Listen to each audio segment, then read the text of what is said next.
Hi everyone, very good morning, welcome to the channel. So last lecture में हमने epithelial tissue और connective tissue cover कर लिए हैं। ओके, एपिथेलियल टिश्यू में बहुत सारी टर्म्स के रिगार्डिंग हमने देखा कि कहाँ कहाँ कौन कौन सा टिश्यू प्रेजेंट होता है, और वो सारी टर्म्स ऐसी थी जो in due course of time आगे चैप्टर्स में आने वाले हैं। एल्वियोलाई आया, वहाँ पे बोमेंस कैप्सूल आया, inner layer of blood vessel आया, दैट इज एंडोथेलियम, है ना। सिमिलरली ब्रश बॉर्डर नाम आया। Okay, same connective tissue. तो दोनों का एक जो हमने फंडामेंटली जो पार्ट था एपिथेलियल टिश्यू और कनेक्टिव टिश्यू का, वो हमने कवर किया। अगला चैप्टर जो हमारा है वो है बायोमोलिक्यूल्स। ओके, तो बायोमोलिक्यूल्स हम स्टार्ट कर रहे हैं, और बायोमोलिक्यूल्स में मैं पहले बता देता हूँ इसमें क्या कुछ होता है। इसमें पहला लेक्चर इसके इंट्रोडक्शन का होगा। After introduction will switch to carbohydrate, then to amino acid and proteins, और फिर lipid, then nucleic acid, and finally are the enzymes. Okay, तो थोड़ा लेंदी है चैप्टर, इसीलिए मैंने इसको पार्ट्स में अभी डिवाइड कर दिए। तो इसको हम 5-6 या may be in 7 parts will cover it. Okay ना। आज का lecture is regarding the introduction. Introduction में बहुत सारी इंपॉर्टेंट चीज़ें हैं जो will see during the lecture. चलिए स्टार्ट करते हैं। तो बायोमोलिक्यूल्स में बच्चे लोग, सबसे पहली चीज़ तो बायोमोलिक्यूल्स में डेफिनेशन की आ गई। सर बताओ सर, डेफिनेशन क्या होगी बायोमोलिक्यूल्स की? आपसे कोई पूछ ले, बताइए जी क्या होते हैं बायोमोलिक्यूल्स, है ना। तो पहला पार्ट तो डेफिनेशन का ही हो गया। यहाँ पे विल से कि biomolecules they are all the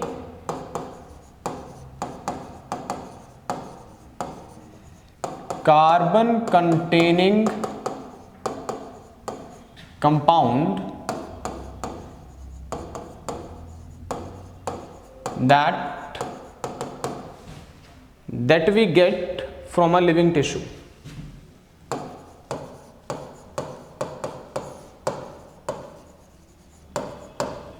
From a living tissue. I think screen is visible completely. Right. है ना। सो बायोमोलिक्यूल सिंपल, बहुत simple sir. All the carbon containing compound that we get from a living tissue are known as biomolecule. Sir carbon containing compound basically the organic compounds. Carbon containing compounds में आप लिख सकते हो these are nothing but what, organic compounds. Sir किसका जिक्र कर रहे हो आप? भाई मैं ऑर्गेनिक कंपाउंड्स का जिक्र कर रहा हूँ। ठीक है सर, समझ गए। क्या होते हैं sir? Present in a living tissue, और यू कैन से इधर ही टिश्यू और cell, oblique you can say that cell, है ना। सेल्स का एक ग्रुप होता है टिश्यू, वही सब हमने पढ़ा पहले। ध्यान से देखो जरा, ये मैंने यहाँ पे फोटो लगाई। भाई एक सेल की अगर आप कंपोजिशन देखो तो एक सेल में होता है वाटर कितना, 70 to 90%, प्रोटीन्स हुआ 10 से 15%, देन कार्बोहाइड्रेट हुआ 3%, लिपिड हुआ 2%, न्यूक्लिक एसिड हुआ 5 to 7%, एंड लास्ट में आयंस हुआ कितना, 1%। सर क्या ये सारे बायोमोलिक्यूल्स हैं? नहीं नहीं नहीं, actually carbon containing compound. Water में कब से कार्बन आने लगा? दिस इज H2O ना, कार्बन तो है ही नहीं सर इसमें। ओके, तो हम किसका जिक्र कर रहे हैं सर? हम जिक्र कर रहे हैं carbon containing compounds, protein, carbs, lipid, nucleic acid. तो ये हैं आपके ऑर्गेनिक कंपाउंड्स बेसिकली। गेटिंग? तो आप इनका जिक्र कर रहे हो सर। एक पर्टिकुलर सेल में जितना you can say that carbon containing compound है वो 4 टाइप के मिलेंगे आपको, proteins, carbs, lipid and nucleic acid. Clear है? तो इन्हीं को ही हम बायोमोलिक्यूल कंसीडर करने वाले हैं यहाँ पे। So they will be considered under biomolecule.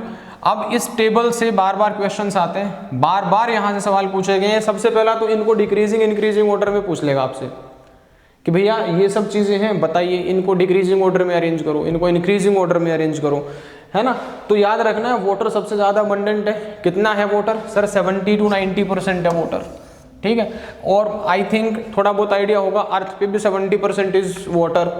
एक सिंगल सेल जो कि फंक्शनल एंड स्ट्रक्चरल यूनिट है हमारी लाइफ की, उसके अंदर भी क्या है, 70% वाटर। तालमेल देखो, जितना पानी सर एक सेल के अंदर होता है उतना ही पानी अर्थ पे भी प्रेजेंट है। ठीक है, अगर ऑर्गेनिक कंपाउंड्स की बात करें तो प्रोटीन होगा 10 से 15। तो आपको ये परसेंटेज याद होना चाहिए। इससे 2-3 और भी चीजें पूछ लेते हैं वो इसी टेबल से। क्या पूछेगा वो? इस टेबल से पूछ लेगा कि आप बताइए मोस्ट अबंडेंट केमिकल बता दो सेल में। मोस्ट अबंडेंट केमिकल देखो, टेबल से questions, most abundant chemical. Sir most abundant chemical की बात करें तो आई थिंक वाटर दिख रहा है मेरे को, है ना, सबसे ज्यादा परसेंटेज तो उसी की है 70 to 90%, राइट सर। फिर आपसे पूछेगा, फिर वो पूछेगा आपसे कि मोस्ट अबंडेंट ऑर्गेनिक कंपाउंड बता दो जी, organic compound. Sir organic compound तो देखा हमने, इनमें से अगर ऑर्गेनिक कंपाउंड की बात करें तो प्रोटीन्स है, कार्बोहाइड्रेट है, लिपिड्स है और न्यूक्लिक एसिड है। तो मोस्ट अबंडेंट ऑर्गेनिक कंपाउंड की बात करें तो सर वो तो आई थिंक प्रोटीन्स हो गई। यस नो, मैच कर लो टेबल से। अब यहीं पे वो पूछ लेगा, वो पूछेगा बताइए जी least abundant organic compound. Sir ये क्या हुआ, लीस्ट अबंडेंट ऑर्गेनिक कंपाउंड, ऊपर देखो लिपिड्स, कौन हो गया यहाँ पे, लिपिड्स हो गया। तो ध्यान रखना है, टेबल परसेंटेज कंपोजिशन है, एक सेल का परसेंटेज कंपोजिशन है। सर उस सेल में ऑर्गेनिक के साथ साथ इनऑर्गेनिक चीजें भी हैं। तो अगर सेल में वो पूछे कि सबसे ज्यादा अबंडेंट कौन है, कौन सा केमिकल सबसे ज्यादा अबंडेंट है, वाटर। अगर वो ऑर्गेनिक कंपाउंड के रिगार्डिंग पूछता है कि सबसे ज्यादा ऑर्गेनिक कंपाउंड कौन सा होगा, proteins, least organic compound lipid. और वो सेल में ही पूछे कि पूरी सेल में बता दो, पूरी सेल की परसेंटेज कंपोजिशन में सबसे कम क्या होता है, दिख रहा है सर 1% आयन। आयन कितना हो गया, 1%। क्लियर। तो इसके बाद एक बहुत ही इंटरेस्टिंग सी यू कैन से एनालिसिस की गई। उसमें क्या मिला हमें, उसमें मिला, देखना जरा ध्यान से, कि कोई भी प्लांट टिश्यू और यू कैन से कोई भी एनिमल टिश्यू हो या यू कैन से कोई माइक्रोबियल पेस्ट हो, है ना, तीन चीज लिख दी मैंने, प्लांट टिश्यू लिखा, एनिमल टिश्यू लिखा, या क्या हो सकता है, माइक्रोबियल पेस्ट। सर इन तीनों की ही जब हम एनालिसिस करते हैं, plant tissue, animal tissue, microbial paste, हमें क्या मिलेगा, will get some elements like what, will get there analysis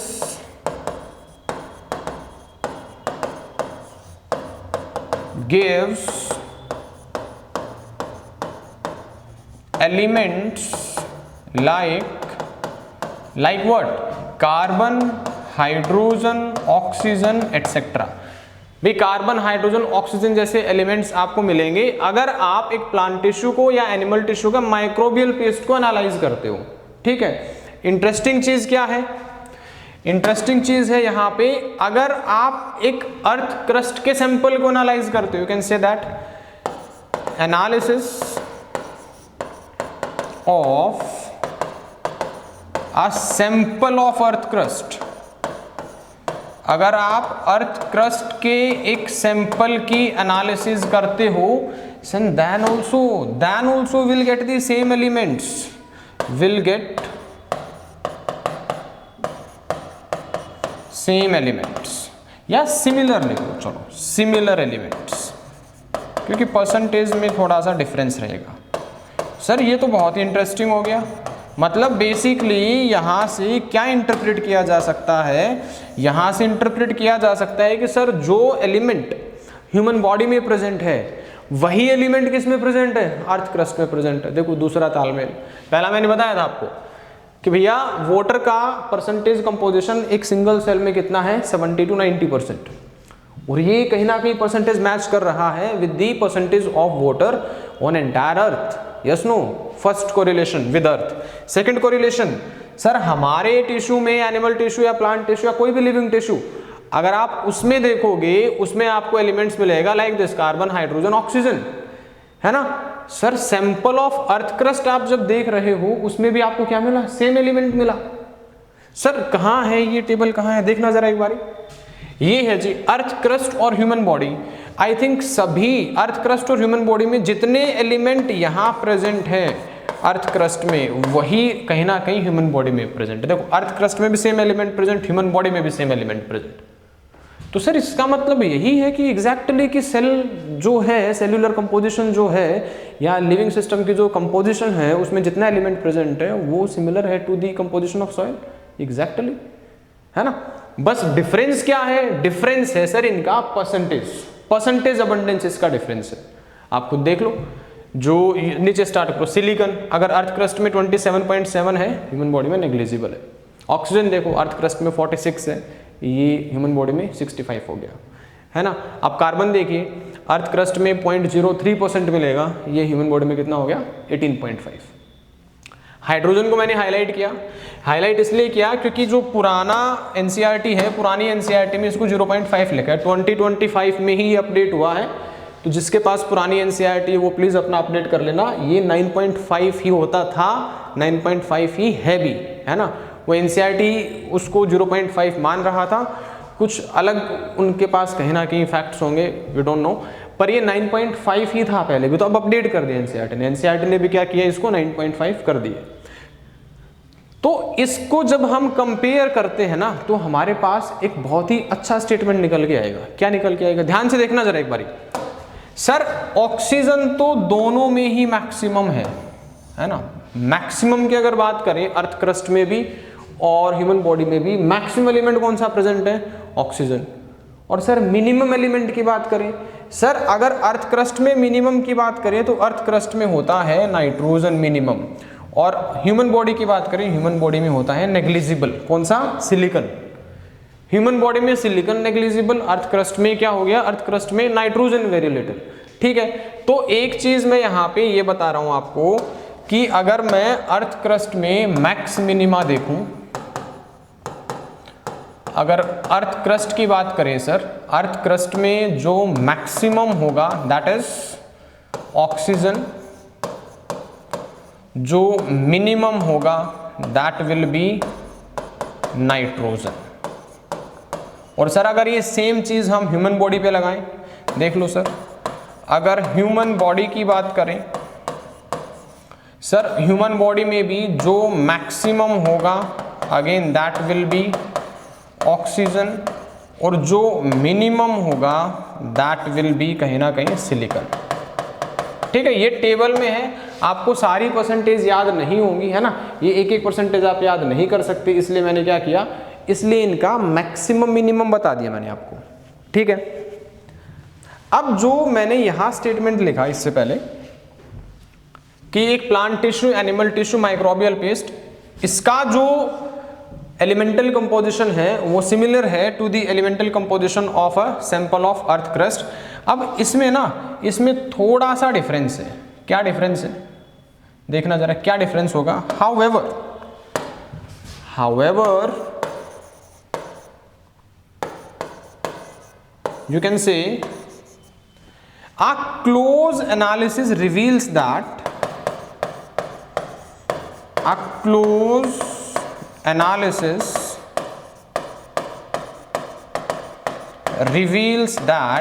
क्या रिवील करता है भाई, close analysis reveals that what, percentage abundance of, बहुत important statement, percentage abundance of carbon and hydrogen with respect to other elements. मतलब मैं किसकी बात कर रहा हूं, percentage abundance of carbon and hydrogen. देखो जरा सर, कार्बन और हाइड्रोजन की जो परसेंटेज अबंडेंस है, मतलब इनका कितना परसेंटेज है with respect to other element, ये बाकी एलिमेंट्स, और ये carbon and hydrogen. Sir human body में बाकी एलिमेंट्स, ऑक्सीजन हटा दो यहां से, ऑक्सीजन को तो हम पहले मैक्सिमम में डाल चुके हैं दोनों तरफ, तो कार्बन एंड हाइड्रोजन का परसेंटेज अबंडेंस बाकी सभी एलिमेंट से कहीं ज्यादा है ह्यूमन बॉडी में। देख लो आपके सामने है table, I am repeating, carbon and hydrogen का percentage abundance with respect to other elements is higher in hu, in human body. क्या सर अर्थ क्रस्ट में भी ऐसे है, अर्थ क्रस्ट में चेक करते हैं, तो you can say that carbon and hydrogen का percentage abundance with respect to other element, अरे सर ये तो हायर नहीं है, यस और नो। तो क्या कंक्लूजन निकला, एलिमेंट सेम है, अर्थ क्रस्ट में भी सेम है, ह्यूमन बॉडी में भी सेम है, लेकिन कार्बन और हाइड्रोजन का abundance with respect to other element human body में ज्यादा है, अर्थ क्रस्ट में ये चीज अप्लाई नहीं होती। तो मैं इसको ऐसे लिखूंगा कि percentage abundance of carbon and hydrogen with respect to other element is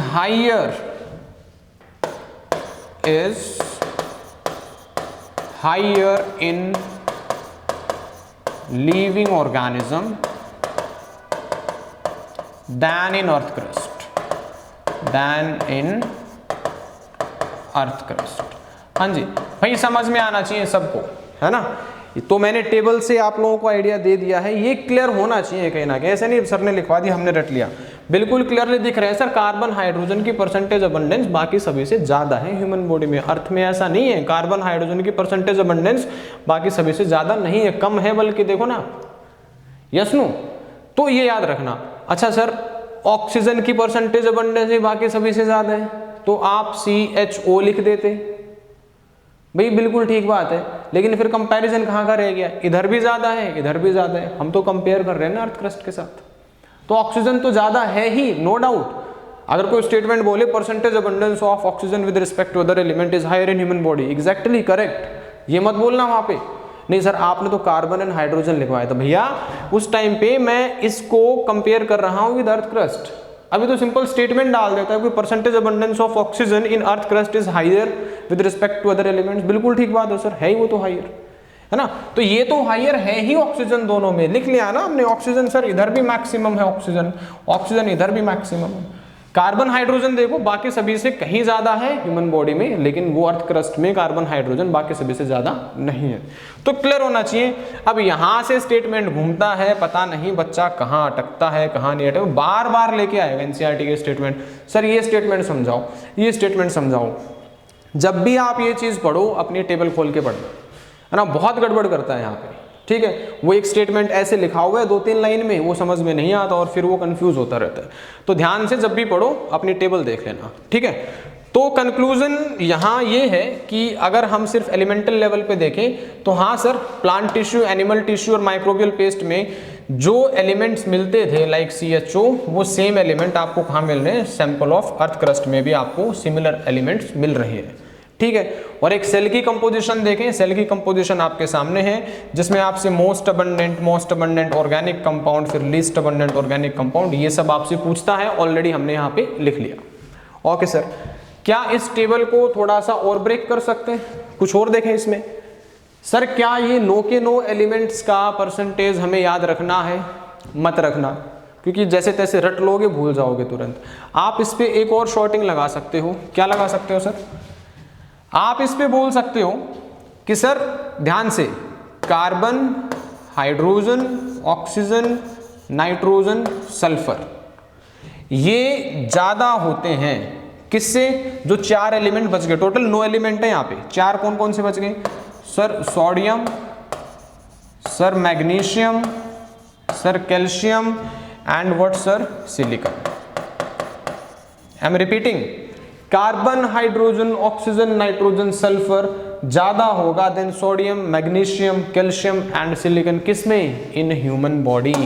मतलब कि ये वाला रिलेशन किसके लिए एप्लीकेबल है sir, this relation is applicable to in human body. आगे लिख लो इसमें, कहाँ सर, इन ह्यूमन बॉडी। यहां तो गड़बड़ हो जाएगा, आप नीचे लिखो इसको ना, ऐसे करके लिखो, नहीं तो कोई सोडियम, मैग्नीशियम, कैल्शियम को लगा लेगा ह्यूमन बॉडी में। आप इसको ऐसे लिखिए, यहां से क्लियर रहेगा, that is in human body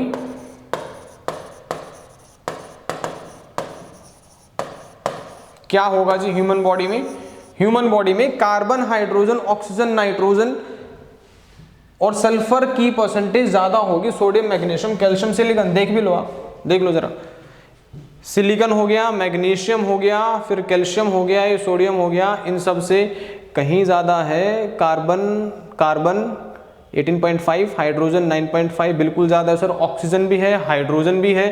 तो यू कैन से कि सर ये रिलेशन उस 9 एलिमेंट पे लगा सकते हैं। तो इससे थोड़ा सा आप और शॉर्ट आउट कर सकते हो इस टेबल को, है ना। ज़्यादा यहाँ फंसना नहीं है, मैक्सिमम मिनिमम याद रखो पहली चीज़ तो, ठीक है। और दूसरी चीज़ क्या है, एक नो एलिमेंट में से 4 को सर्कल कर लो। Sir carbon, hydrogen, oxygen, nitrogen, ये क्या है सर, ये ज़्यादा है, किससे ज़्यादा है, इन 4 एलिमेंट्स, इन 5, ये 5 एलिमेंट इन 4 एलिमेंट से ज़्यादा है। मैंने एक रिलेशन बना के आपको दे दिया, ठीक है जी, ओके। इसके बाद सर, इसके बाद एक सेल में कुछ इनऑर्गेनिक कॉन्स्टिट्यूएंट्स भी होते हैं, है ना, ये हम जैसे पढ़ ही चुके हैं। इनऑर्गेनिक कॉन्स्टिट्यूएंट सोडियम होगा, पोटेशियम होगा, कैल्शियम, मैग्नीशियम, H2O, और ये फॉस्फेट्स होंगे, यहाँ पे सल्फेट्स होंगे, सोडियम क्लोराइड और CaCO3। अगेन क्वेश्चन बनता नहीं इस टेबल से, कुछ खास क्वेश्चन बनता नहीं। आपसे कोई पूछेगा अभी सोडियम होता है बॉडी में, इनऑर्गेनिक होता है सर, पोटेशियम होता है, कैल्शियम होता है। ये उन्होंने एक इनऑर्गेनिक कॉन्स्टिट्यूएंट्स का भी कहना कि रिप्रेजेंटेशन दिया है यहाँ पे, है ना, just read it out, okay. तो 2 चीजें पढ़ी अभी तक हमने, क्या पढ़ा, बायोमोलिक्यूल्स, कार्बन कंटेनिंग कंपाउंड जो लिविंग सिस्टम में प्रेजेंट होगा, वो तो हो गया मेरे पास बायोमोलिक्यूल, ठीक है। Earth crust, human body, similar elemental composition है। डिफरेंस किस में होगा, डिफरेंस होगा परसेंटेज में, और वो भी अगर स्टेटमेंट की बात करूं, कार्बन, हाइड्रोजन बाकी की सभी से कहीं ज्यादा होंगे in human body than in earth crust. एक रिलेशन और दिया मैंने आपको कि भी carbon, hydrogen, oxygen, nitrogen, sulphur, ये 5 एलिमेंट ज्यादा है परसेंटेज में, किससे, सोडियम, मैग्नीशियम, कैल्शियम, सिलिकॉन, कहां पे, ह्यूमन बॉडी में, ठीक है। तो थोड़ा सा इस टेबल को ऐसे सेग्रीगेट रखना, मैक्सिमम मिनिमम याद रखो यहाँ पे, ये बहुत सिंपल है, दोनों में मैक्सिमम ऑक्सीजन है, मिनिमम अलग अलग है, अर्थ क्रस्ट में नाइट्रोजन एंड ह्यूमन बॉडी में silicon, okay sir. Next chemical analysis. अब सर मेरे को पता करना है एक सेल या एक टिश्यू में कौन सा केमिकल प्रेजेंट है ना, मेरे को पता करना है, तो क्या कुछ स्टेप होने चाहिए। तो सबसे पहले तो केमिकल एनालिसिस का मतलब क्या है sir, chemical analysis is done to find out, this chemical analysis it is done to find out, यहीं पे लिख देता हूं मैं, done to find out elemental composition, find out type of organic compounds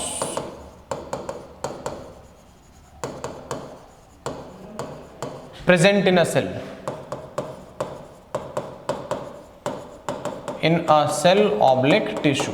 भाई एक सेल या टिश्यू में कौन सा ऑर्गेनिक कंपाउंड प्रेजेंट होगा, उसको आइडेंटिफाई करने के लिए हम क्या करते हैं सर, उसको आइडेंटिफाई करने के लिए हम क्या करेंगे, केमिकल एनालिसिस करेंगे, ओके सर। क्या स्टेप्स होंगे सर, स्टेप्स बताओ। अगर कल को हमें भी कोई टिश्यू मिल जाए, है ना, और हमसे पूछ लिया जाए कि आपको इसके केमिकल एनालिसिस करके बताओ कि क्या क्या इसमें ऑर्गेनिक कंपाउंड प्रेजेंट है, देखो जरा कैसे करेंगे। स्टेप्स देखिए जी, स्टेप्स में सबसे पहले यू विल से, सबसे पहले स्टेप में क्या करेंगे, जो हमारे पास टारगेट हो उसे ले लो, that is take a piece of tissue,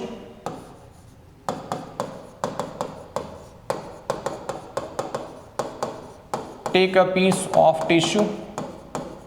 sir क्या हो सकता है भैया, आप कोई लीफ ले सकते हो, है ना, कोई लीफ पीस ले सकते हो, या कोई मीट पीस या लीवर पीस ले सकते हो अगर एक्सेसिबल है तो, या तो आप लीफ पीस ले लो या प्लांट टिश्यू ले लो, मतलब या एनिमल टिश्यू ले लो, है तो दोनों ही लिविंग। उसके बाद सर इस पीस ऑफ टिश्यू को we are going to grind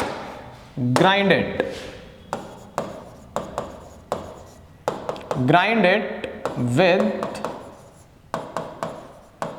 try chloro acetic acid. हाँ जी, किसके साथ ग्राइंड करेंगे इसको हम ग्राइंड करेंगे try chloro acetic acid sir, this is Cl3COOH। कहाँ ग्राइंड करना उसे, ट्राई क्लोरो एसिटिक एसिड के साथ ग्राइंड किया, मतलब बेसिकली पेस्ट बनाना है।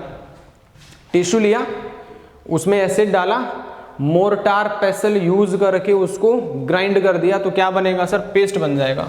तो will say a thick slurry or paste is formed, a thick slurry, or you can say that paste is formed, है ना जी। चटनी बनाते हैं घर पे मोर्टार पेसल में, उसको जैसे हम उसमें ग्राइंड करते हैं सेम लेवल पे यहाँ पे हमें करनी है, बस यहाँ पे हमारे पास लीफ पीस होगा और यहाँ पे जो सॉल्वेंट यूज करेंगे वो क्या होने वाला है, that is the trichloro acetic acid. Sir अब क्या करें, जो ये थिक स्लरी और पेस्ट बना है ना, इसको स्ट्रेन करो। This is going to be strain. Strain मतलब छानना। We are going to strain it through, this is THROUGH पूरा, ओके मैं इतना ही लिख रहा हूं, strain it through what, cheese cloth. इसको चीज क्लॉथ ऑब्लिक कॉटन, है ना, 100% कॉटन का ही बना होता है जी चीज क्लॉथ भी। तो आप इसको स्ट्रेन करिए किसके थ्रू, आइदर चीज क्लॉथ या कॉटन ही ले लो, directly you can take cotton also, है ना।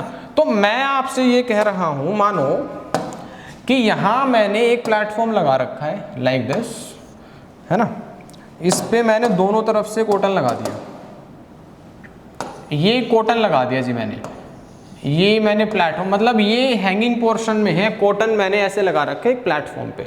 कुछ चीज छानूंगा ना मैं यहाँ से, क्या, जैसे कि मान लो ये एक बीकर मेरे पास, इस बीकर में मेरे पास है ये कोई सॉल्वेंट, ठीक है सर, मानिए आपकी बात, और इसमें है कुछ मॉलिक्यूल्स या कुछ कंपाउंड्स, लेकिन वो सॉल्यूबल नहीं है सर, इसीलिए मैंने अलग कलर से शो कर दिया, ठीक है। और मैं आपसे बोल रहा हूं आप उसे चीज क्लॉथ या कॉटन से छान लो, ठीक है। तो क्या करेंगे सर हम, सर जैसे ही हम इसको यहाँ पे पोर करेंगे तो सर दो फ्रैक्शन आएंगे मेरे पास, मतलब कि कुछ तो सर ऐसी चीज होगी जो नीचे पहुंच जाएगी, लेकिन कुछ चीज ऐसी होगी यहीं पे रुक जाएगी। और आई थिंक आपको पता भी चल गया, जो चीज इस पर्टिकुलर सॉल्यूशन में सॉल्यूबल नहीं थी, जाहिर सी बात है वो कॉटन को क्रॉस नहीं कर पाए। भाई नीचे तो सॉल्वेंट पहुंचेगा ना, यस और नो। तो नीचे जब सॉल्वेंट पहुंचेगा तो यहाँ आने वाली चीज क्या होनी चाहिए, इस सॉल्वेंट में सर सॉल्यूबल होनी चाहिए। ये लो नीचे सॉल्वेंट पहुंच गया सर, मतलब कि आपका एसिड पहुंच गया। लेकिन सर ये आपने जो येलो कलर के मॉलिक्यूल्स बनाए, ये तो आपने बोला था इनसॉल्यूबल है, मान के चल रहे हैं हम अभी के लिए। हाँ अगर ये इनसॉल्यूबल है तो सर ये तो नीचे नहीं जाएंगे, भैया नहीं जाएंगे, तो ये कहाँ रह जाएंगे सर, ये तो ऊपर रह जाएंगे। तो जब भी हम वैसे भी अगर हम कोई चीज छानते हैं, स्ट्रेन करते हैं, तो एक फ्रैक्शन ऐसा होता है जो नीचे पहुंच जाता है, एक फ्रैक्शन ऐसा होता है जो फिल्ट्रेशन मेम्ब्रेन जो भी है, कोई भी चीज यूज कर रहे हो वहां पे रुक जाएगा, या सुन लो। तो क्या मैं यहां पे बोल सकता हूं अब इसके बाद कि सर इसके बाद will get two fractions, number 1 and this is number 2। तो सर हम यहां पे बोल सकते हैं two fractions are obtained, two fractions are obtained. बिल्कुल ठीक बात है सर, कुछ चीज नीचे आ जाएगी, कुछ ऊपर हो जाएगी। सर नाम बता देना भाई, इनका नाम होता है, this is known as acid soluble pool, दूसरे को बोलेंगे एसिड इनसॉल्यूबल पूल। एक तरफ होगा सर एसिड सॉल्यूबल पूल, दूसरी तरफ होगा sir acid insoluble pool. Simple ना, जो सॉल्वेंट था एसिड था, सॉल्वेंट के साथ जो नीचे आ गया मतलब कि उस एसिड में सॉल्यूबल था, तो इस सारे पूल का नाम क्या दे दिया, इसको बोल दिया एसिड सॉल्यूबल पूल। सर जो चीज ऊपर रुक गई मतलब कि वो उस सॉल्वेंट में सॉल्यूबल नहीं थी, तो इस सारे का नाम क्या दे दिया, जो ऊपर रुक गया इस पर्टिकुलर फिल्ट्रेशन मेम्ब्रेन पे, जो कि कॉटन या चीज क्लॉथ था, इसको बोलेंगे एसिड इनसॉल्यूबल पूल। यस और नो। तो कितना फ्रैक्शन आया आपके पास, सर हमारे पास 2 फ्रैक्शन आया, एक एसिड सॉल्यूबल और दूसरा कहीं ना कहीं एसिड इनसॉल्यूबल। ठीक है सर, मानिए आपकी बात। सर मिलेगा क्या, ये तो आपने एग्जाम्पल में कुछ बताया नहीं, सिर्फ इतना बोल दिया कि सॉल्वेंट है, उसके अंदर एक मॉलिक्यूल है जो सॉल्यूबल नहीं है। हम तो एक सेल या टिश्यू को एनालिसिस कर रहे हैं ना, हमें क्या मिलेगा। बच्चे लोग आप थोड़ा सा नोटिस करो, जनरली जिस चीज़ का साइज भी थोड़ा बड़ा होगा वो भी सॉल्यूबल नहीं होगी, है ना, वो फिल्ट्रेशन मेम्ब्रेन के थ्रू पास नहीं कर पाएगी, वो चीज़ क्लॉथ या कॉटन से पास नहीं कर पाएगी, साइज भी मैटर करता है। तो ब्रॉडली ये बोल सकते हैं छोटी चीज़ें सॉल्यूबलाइज होने के चांसेस ज़्यादा हैं, और वो छोटी चीज़ें कहाँ पहुँच जाएंगी सर, वो छोटी चीज़ें पहुँच जाएंगी एसिड सॉल्यूबल पूल में। जनरली हम ये बोल सकते हैं जो बड़ी चीजें होंगी, कॉम्प्लेक्स चीजें होंगी, लार्ज चीजें होंगी, वो सोल्यूबलाइज नहीं होंगी, वो फिल्टर आउट नहीं होंगी, वो रह जाएंगी ऊपर। और ऊपर कौन सा पार्ट था? जो इनसॉल्युबल था, एसिड इनसॉल्युबल पूल में। I hope it is clear. तो उसी के बेसिस पे मैं यहां लिख रहा हूं like what, this soluble pool contains, this soluble pool contains thousands of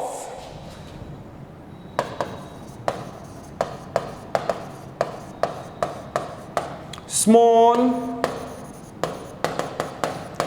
organic compounds। ठीक है जी, क्या होगा? Acid soluble pool will contain thousands of small organic compound. Sir यहां क्या होगा? ऊपर जो रह गया साइज बड़ा, तो यू कैन से कंटेन्स कॉम्प्लेक्स ऑर्गेनिक कंपाउंड्स। ध्यान से, कॉम्प्लेक्स का मतलब ही वही है लार्ज। ठीक है, तो यहां पे होगा सर, यहां होने वाला है स्मॉल ऑर्गेनिक कंपाउंड, यहां होगा sir complex organic compound. I think पहले चीज क्लियर है ना। जनरली मैंने बताया ना, बड़ा साइज सर यहां से नहीं होगा, फिल्टर नहीं होगा, ऊपर रुक जाएगा। छोटा साइज सर फिल्टर हो जाएगा, और फिल्टर हो गया तो मतलब सॉल्वेंट के साथ आ गया। सॉल्वेंट इस केस में एसिड था, that's why the name acid soluble pool. जो ऊपर रह गया वो सॉल्वेंट में सोल्यूबल नहीं था, again solvent in this case is trichloroacetic acid, तो वो क्या हो गया? Acid insoluble pool. लेकिन एक और चीज, एसिड सोल्यूबल पूल में कुछ और भी चीजें आती हैं। क्या आएंगे sir? Also contains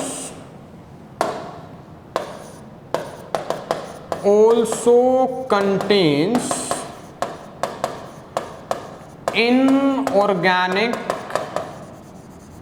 compounds like what? Like sulphates and what? Phosphates. Sir इसमें इनऑर्गेनिक कंपाउंड भी होगा, और वो कौन से होंगे सर? वो देखो ये लिख दिया हमने, सल्फेट और फॉस्फेट की फॉर्म में यहाँ कुछ इनऑर्गेनिक कंपाउंड भी होंगे, और सर ऑर्गेनिक पता ही है आपको, स्मॉल ऑर्गेनिक कंपाउंड्स भी यहाँ पे प्रेजेंट होंगे। तो एक कंक्लूजन यहाँ से क्या आ गया? ध्यान से देखना, यूज करेंगे इसको हम। एसिड सोल्यूबल पूल में दोनों कैटेगरी है। दोनों कैटेगरी इन सेंस सर, मतलब कि आपके पास ऑर्गेनिक की कैटेगरी भी है, और सर आपके पास इनऑर्गेनिक की कैटेगरी भी है। ये सल्फेट और फॉस्फेट तो इनऑर्गेनिक है ना, तो सर दोनों कैटेगरी है हमारे पास एसिड सोल्यूबल में। लेकिन एसिड इनसोल्यूबल में आपके पास सिर्फ एक कैटेगरी है, और वो कौन सी है? ऑर्गेनिक। कौन सी कैटेगरी है जी? ऑर्गेनिक कंपाउंड की। अब सर एग्जाम्पल और बता दो इनके, ये तो थ्योरेटिकल पार्ट हो गया, एग्जाम्पल बताना जी। देखो एग्जाम्पल मैं यहाँ लिख देता हूँ, ओके, इसको करें थोड़ा सा मिनिमाइज, ये समझाने के लिए था जी, तो इसको हम थोड़ा सा मिनिमाइज करके एग्जाम्पल्स को इधर लिख लेते हैं। देखो अगर एग्जाम्पल देखें यहाँ पे किस किस के, एसिड सोल्यूबल के और एसिड इनसोल्यूबल के, लिखूँ मैं, this is acid soluble pool. पहली चीज, this side there will be acid insoluble pool, this is the second thing. क्या एग्जाम्पल्स है सर? आप बताओ। छोटा साइज वाला मॉलिक्यूल कहाँ? सोल्यूबल पे, इनसोल्यूबल पे। छोटा साइज वाला मॉलिक्यूल सोल्यूबल पे, बड़ा साइज वाला मॉलिक्यूल इनसोल्यूबल पे। तो उसी को मैंने बेसिस बनाया, और एग्जाम्पल्स में मैं लिख रहा हूँ। पहला एग्जाम्पल आई एम राइटिंग यहाँ पे सिंपल शुगर। सिंपल शुगर यहाँ का एग्जाम्पल हो गया। अब सर हमें नाम नहीं पता, आप इधर कॉम्प्लेक्स लिख दो ना, डायरेक्ट लिख दो भैया, आप इधर कॉम्प्लेक्स शुगर लिख दो। सर अपना काम हो गया। आपने बोला था छोटा मॉलिक्यूल सॉल्युबल, बड़ा मॉलिक्यूल इनसॉल्युबल। जनरली कई बार छोटा मॉलिक्यूल होने के बाद भी इनसॉल्युबल होगा, इसलिए बार बार मैं वो वर्ड जनरली यूज कर रहा हूँ। ठीक है, हाँ सर आ गया समझ में। सर कोई एग्जाम्पल दे दो ना इसी का। अगर शुगर की बात करें, सिंपल शुगर का एग्जाम्पल आ गया ग्लूकोज, और सर कॉम्प्लेक्स का भैया 2 लाख ग्लूकोज मिलके एक शुगर बनाते हैं, उसको बोलते हैं स्टार्च। आप सभी खाते हो सुबह शाम दोपहर, yes no?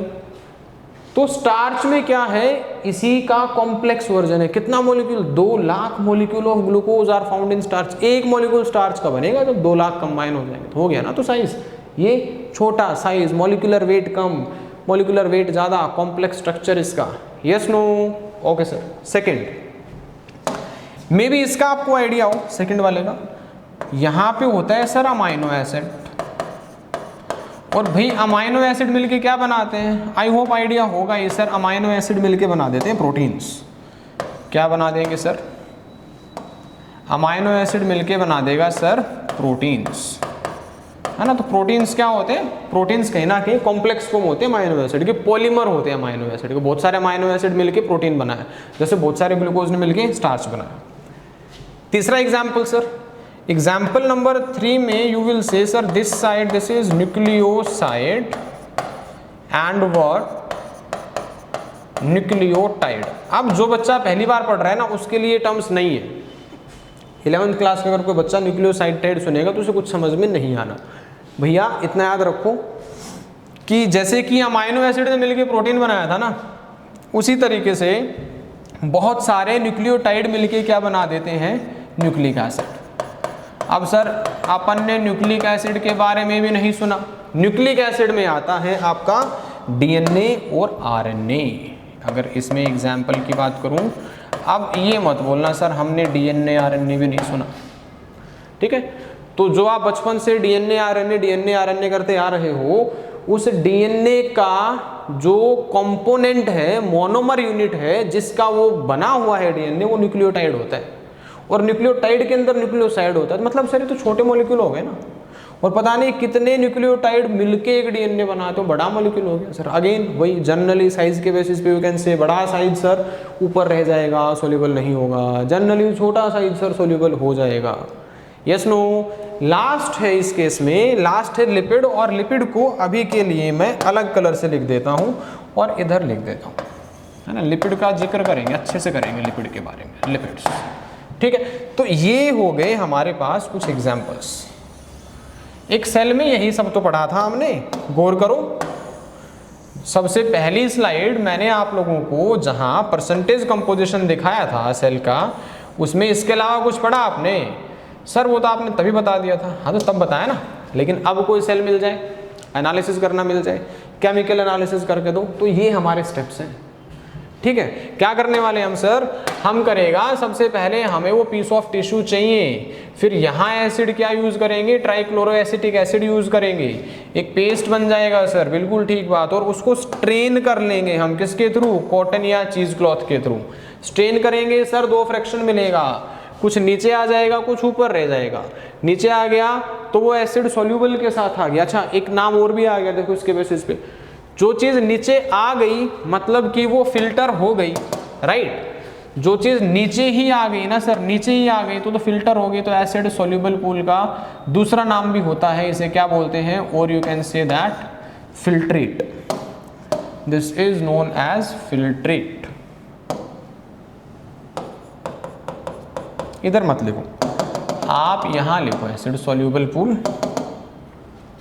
Acid soluble pool को हम क्या बोलेंगे sir, this will be known as filtrate. क्यों बोला जी फिल्ट्रेट मैंने, आई होप क्लियर होना चाहिए। जो चीज फिल्टर होके नीचे ही आ गई तो फिल्ट्रेट ही बन गया ना सर। जो चीज फिल्टर नहीं हुई वो चीज ऊपर रिटेन रह गई, भाई ऊपर रह गया मतलब ऊपर ही रिटेन रह गया, तो उस बेसिस पे एसिड इनसॉल्युबल पूल का दूसरा नाम this will be known as sir retentate. ये दोनों नाम भी आएंगे। Acid soluble pool will be known as filtrate, acid insoluble pool will be known as retentate. I hope चीजें यहां तक क्लियर हैं। यहाँ am repeating, again am repeating, आपको ऑर्गेनिक कंपाउंड के साथ साथ आपको इनऑर्गेनिक कंपाउंड भी मिलेगा, अब यूज करेंगे इसे। और this side you will get only organic compound. Example, छोटा मॉलिक्यूल उसका कॉम्प्लेक्स वर्जन, ग्लूकोज का कॉम्प्लेक्स स्टार्च, मतलब simple sugar to complex sugar. Amino acid का कॉम्प्लेक्स प्रोटीन्स, न्यूक्लियोसाइड का complex nucleic acid sir. Lipid मैंने लिखा है, लिपिड को जिक्र करेंगे थोड़ी देर में, इसको देखते हैं लिपिड को, ठीक है। क्या है सर छोटा है, यही वो चीज़ एक्चुअली, ये छोटे साइज होने के बावजूद भी कहाँ मिलेगा आपको, एसिड इनसॉल्युबल पूल में मिलेंगे, इसको डील करेंगे। तो ये हो गया केमिकल एनालिसिस। हमें जब भी किसी कंपाउंड के बारे में पता करना हो तो हम ऐसे एनालिसिस करेंगे। पता चल गया ना सर, कहाँ पता चल गया, चल तो गया भैया। लास्ट में आपके पास ये सब चीज़ें आ गई। क्या क्या आ गया आपके पास, आपके पास आ गया सर शुगर आ गया, मतलब कार्बोहाइड्रेट आ गया, अमाइनो एसिड आ गया, मतलब प्रोटीन्स आ गए, न्यूक्लियोटाइड और न्यूक्लियोसाइड आ गया, मतलब न्यूक्लिक एसिड आ गया, और लिपिड्स आ गए। गौर करो अपनी पहली टेबल को, गौर करो। आई थिंक इसमें यही सब चीज़ें तो थी, कार्ब से सर, प्रोटीन से, लिपिड, न्यूक्लिक एसिड है। तो टाइप ऑफ ऑर्गेनिक कंपाउंड आप आसानी से इन स्टेप्स के थ्रू निकाल सकते हो, जो अभी हमने पूरा किया। ठीक है, क्लियर है यहाँ तक? चलो अब कोई बोलेगा कि ठीक है आपने बता तो दिया सेल में ग्लूकोज होता है, मुझे नहीं पता ग्लूकोज क्या होता है। मैं सिर्फ ये जानता हूँ हर चीज़ में एलिमेंट्स प्रेजेंट है, और वो एलिमेंट से कंबाइन होके कहीं ना कहीं क्या करते हैं, कोई स्ट्रक्चर बनाते हैं। ऐसा ना, जैसे ग्लूकोज की भी बात करें तो ग्लूकोज भी क्या है, जैसे C6H12O6। अब उस सामने वाले इंसान को पता ही नहीं ये ग्लूकोज वगैरह, मेरे को एलिमेंट्स दिखाओ। मैं तो एलिमेंटल फॉर्म पे, एलिमेंटल कंपोनेंट्स पे विश्वास करूंगा कि इसमें कौन से एलिमेंट्स प्रेजेंट होते हैं, मेरे को ये जानना। I am interested in this, कि आप मेरे को ये बताओ जो पीस ऑफ टिश्यू आपने लिया उसमें एलिमेंट कौन कौन से हैं।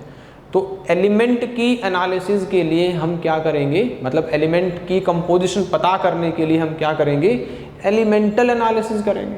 सिंपल चीज है ना। तो सर ये केमिकल एनालिसिस हमने क्यों की, हमें टाइप पता करना था कंपाउंड का। टाइप पता चल गया, हाँ जी कुछ कार्बोहाइड्रेट है, कुछ प्रोटीन है, कुछ न्यूक्लिक एसिड है, कुछ लिपिड है।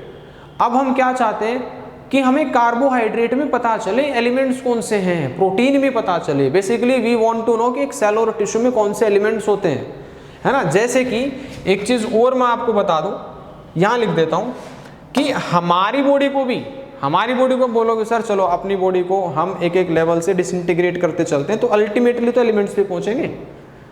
आप ऑर्गन सिस्टम है, उसमें फिर ऑर्गन्स हैं, फिर ऑर्गन्स में टिश्यू है, टिश्यूज में सेल्स है, सेल्स में पहुंचते हैं आपके पास प्रोटीन आएगा, प्रोटीन को तोड़ो तो फाइनली एलिमेंट पे ही हम पहुंचेंगे। फाइनली किसी भी चीज को जब डिसइंटीग्रेटेड फॉर्म में अप्रोच करेंगे तो sir carbon, hydrogen, oxygen, nitrogen हमारी बॉडी का 96% बनाता है, याद रखना। और सर इसी में दो चीज और ऐड कर दो, carbon, hydrogen, oxygen, nitrogen, calcium and phosphorus हमारी बॉडी का 98% बनाता है सर। मतलब कि 98% हमारी बॉडी इन 6 एलिमेंट की बनी हुई है। बस यही एलिमेंट अलग अलग परसेंटेज कंपोजिशन में रीऑर्गेनाइज या अरेंज्ड हो जाते हैं। यस नो, आप देखो ना ग्लूकोज का मैंने अभी फॉर्मूला लिखा C6H12O6, क्या है ये इन्हीं से तो बना है। तो जब मेरे पास ग्लूकोज आता, मैं इसको तोड़ता तो मेरे पास आ जाता CHO, आ गया सर CHO, इधर भी है इधर भी। तो बात आ रही समझ में। तो ये भी कई बार पूछ लेते हैं कि बताइए 98% of our body made up of which element. Sir ये 6 एलिमेंट हैं जिनकी हमारी बॉडी के कंपोजिशन में 98% कॉन्ट्रीब्यूशन है, और ऊपर वाले 4 CHON उसका 96% है ना। कैसे पता चलता है सर, एलिमेंट्स हैं कौन कौन से हैं। हाँ तो उसके लिए करेंगे ना हम, क्या करेंगे, एलिमेंटल एनालिसिस करेंगे। तो लिखने की जरूरत है क्या, एलिमेंटल एनालिसिस क्यों किया जाएगा, हाँ, to find out elemental composition. It is done to find out elemental composition of a cell oblique tissue, है ना। अब एक कंपाउंड का तो हमने पता कर लिया कि carbs, protein, lipid, nucleic acid और कुछ इनऑर्गेनिक कंपाउंड, हमने केमिकल एनालिसिस से कंपाउंड पता कर दिए। अब हमें क्या पता करना है कि कंपाउंड मतलब ग्लूकोज। अच्छा ग्लूकोज में क्या होता है मेरे को नहीं पता, बताओ। तो हम अब आएंगे, चलो भाई एलिमेंट्स पे चलते हैं। वैसे भी 98% में एलिमेंट है, 6 एलिमेंट है। चलें एक बार देखें कैसे एलिमेंट पता करेंगे किसी भी टिश्यू का। देखिए जी, इसके भी कुछ स्टेप्स होंगे, बिल्कुल होंगे सर। क्या स्टेप्स हैं देखो जरा। बहुत ही शानदार कंक्लूजन निकलेगा। और यहाँ से स्टेप्स में अगेन सर सेल टिश्यू में देखना है तो जो आपका सब्जेक्ट हो उसे ले लो सबसे पहले। You can say take a piece of tissue, ठीक है सर, लिया सर। इस पीस ऑफ टिश्यू को हम यहाँ पे इसका वेट मेजर करेंगे, वेट, विल से वेट। आप खुद बताइए, अगर मेरे पास कोई पीस ऑफ टिश्यू है, अब तो इतना आइडिया हो गया होगा ना, उसमें क्या होगा सर, उसमें H2O होगा सर, उसमें कार्ब्स होगा सर, उसमें प्रोटीन होगा सर, उसमें लिपिड होगा सर, उसमें न्यूक्लिक एसिड होगा सर, और उसमें आयंस होंगे सर। भाई ये चीज़ें प्रेजेंट है सर, हमें तो परसेंटेज के साथ भी याद है ना। पूछ लो सर आप हमसे, भैया वोटर होगा कितना, 70 to 90%, कार्ब्स ABC तीसरे नंबर पे आता है C, this is 3%, protein sir सबसे ज़्यादा ऑर्गेनिक कंपाउंड 10 से 15%, लिपिड L लो मतलब कि 2%, nucleic acid sir 5 to 7%, ion sir 1%। ये चीज़ें प्रेजेंट है। तो जब मैं किसी सेल टिश्यू में जिसके अंदर ये सब चीज़ें प्रेजेंट है उसका वेट मेजर कर रहा हूँ, तो जो वेट आएगा वो वाटर के साथ आएगा ना। और अगर वाटर के साथ आएगा तो मैं इस वेट को लिख सकता हूँ, this will be known as wet weight, इसलिए लिखा है सब मैंने, ठीक है। अब इसमें से वाटर रिमूव करो, कैसे करेंगे सर, ड्राई कर दो। You can say that tissue is then dried, tissue is then dried. भैया जब टिश्यू को ड्राई करोगे तो क्या हो जाएगा, जो H2O था वो रिमूव हो जाएगा, H2O रिमूव्ड है ना, वो वेपराइज होके निकल जाएगा कहीं ना कहीं। और H2O अगर रिमूव हो गया अगेन सर, अब फिर से इसका वेट मेजर कर लो, तो विल से वेट। अब बताओ जरा, जब मैंने सेकेंड टाइम इसको वे किया, इस टाइम पे जो मेरे पास वेट आएगा उसमें से क्या चीज़ हट गई है सर, आप इसको हटा दो, वाटर गया। और अगर वाटर गया तो अब क्या मैं वेट वेट लिखूंगा, नहीं, तो इसका अपोजिट लिख दो ना सर। वेट का अपोजिट क्या होगा, this will be known as sir dry weight. क्या हो गया जी, ये हो गया ड्राई वेट, ठीक है सर, चलेगा सर। इसके बाद सर अब इस टिश्यू को बर्न कर दो, tissue is then completely burn, tissue is then completely burn. क्या कर देना है सर, जला देना है। क्या हो जाएगा सर जलाने से, क्यों कर रहे हैं हम ये सब, एक प्रॉपर्टी बताता हूं आप लोगों को, ध्यान रखना है। जब भी किसी ऑर्गेनिक कंपाउंड कंटेनिंग चीज को हम बर्न करते हैं, याद रखना उस टाइम पे सारे ऑर्गेनिक कंपाउंड ऑक्सीडाइज हो जाते हैं और रिलीज्ड हो जाएंगे। अगर आप इनको बर्न करोगे ना, ऑन बर्निंग ये ऑर्गेनिक कंपाउंड ऑक्सीडाइज्ड हो जाएंगे and released as gases, and released as, भाई याद रखनी है चीज, ये हमेशा लगेगा। जब भी किसी भी चीज में जिसके अंदर ऑर्गेनिक कंपाउंड प्रेजेंट है आप उसे बर्न करोगे तो क्या होगा, जितना ऑर्गेनिक कंपाउंड था सारा ऑक्सीडाइज होकर गैसेस की फॉर्म में रिलीज हो जाएगा। तो सर ऑर्गेनिक चला गया तो या तो गैस से रिलीज हो गया, या कोई कंपोनेंट जो गैस नहीं बन पाया वो नीचे बच जाएगा सर, वो एलिमेंट ही तो बचेगा, क्योंकि स्ट्रक्चर तो आप तोड़ चुके हो सारा बर्न करके। यस और नो, तो या तो गैस की फॉर्म में रिलीज होगा या कोई ना कोई एलिमेंट बचेगा। और सर एलिमेंट बच जाएगा तो क्या आपके पास एलिमेंट का टाइप नहीं आ जाएगा कि भैया इस सेल और टिश्यू में ये एलिमेंट प्रेजेंट है। तो बेसिकली वाटर पहले रिमूव हो गया था, ड्राई किया, बर्न करने पे ऑर्गेनिक कंपाउंड टूट जाएंगे, ऑक्सीडाइज हो जाएंगे और गैस की फॉर्म में इनके कुछ एलिमेंट्स रिलीज हो जाएंगे, जो गैसेस फॉर्म में नहीं जा पाए वो बच जाएंगे, और आयंस हैं ही एलिमेंट्स। तो मतलब मैं ये लिख सकता हूं sir, tissue is then completely burned के बाद you can say that all the organic compounds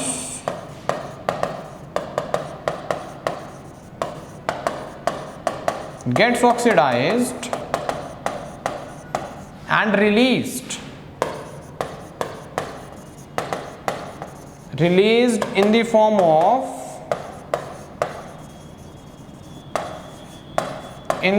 of gases। Sir कौन सी गैसेस बताइए तो हमें भैया। ऑर्गेनिक कंपाउंड कौन सा? कार्बन कंटेनिंग कंपाउंड CHON 96% बना रहा है, तो CHO क्या क्या गैसेस ही बन सकती हैं सर? आइदर CO2 और you can say water vapours, है ना, वाटर वेपर्स। इस फॉर्म में क्या हो जाएगा? ऑर्गेनिक कंपाउंड यहां से रिलीज हो जाएगा। सर जो बच गया, हाँ जी, जो बच गया वो क्या है? वो सारा का सारा एलिमेंट ही तो है।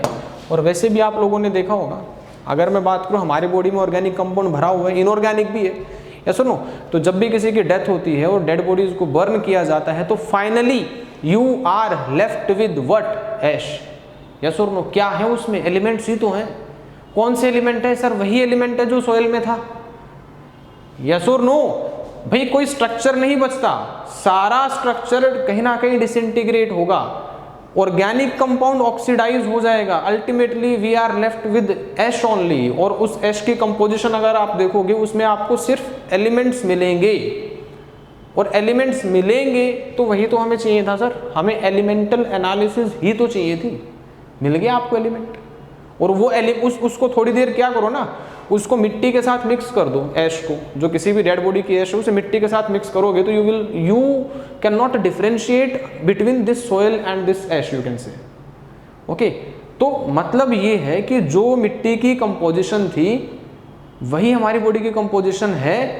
डायरेक्टली इनडायरेक्टली वो मिट्टी ही हमारे अंदर आई है, बस हमारे अंदर एक सिस्टम मिल गया तो अलग अलग चीज़ों में वो एलिमेंट्स अरेंज हो गए और स्ट्रक्चर बना दिए। फाइनली फिर जब कभी बर्न होती है चीज़ें तो सारा जो भी ऑर्गेनिक कंपाउंड था ऑक्सीडाइज हो जाएगा, और जो एलिमेंटल फॉर्म में जो चीज़ थी वो रह जाएगी, दोबारा से मिट्टी में मिल जाएगी। यस और नो? तो बोलते हैं ना इंसान मिट्टी का बना हुआ है, biologically it is true sir. वो खा पी के हमने खाया पिया क्या? एनिमल खाया, प्लांट खाया, उसने कहाँ से ली चीज़ें? प्लांट नरिशमेंट कहाँ से लिया? मिट्टी से ही तो लिया ना। Yes no? तो अल्टीमेटली जब भी किसी चीज़ में जिसके अंदर ऑर्गेनिक कंपाउंड प्रेजेंट आप बर्न करोगे, सारा organic compound will get released in the form of gases and you will be left with ash part, और उसकी composition is same as that of the earth crust. मिला दो फिर से मिट्टी में, मिल गया मिट्टी में। Getting my point? तो ये चीज़ मैं यहाँ पे लिख रहा हूँ like what,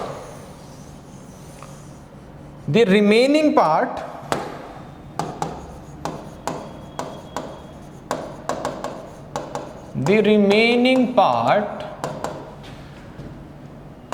is known as ash, and this in turn contains elements like what? This in turn, no,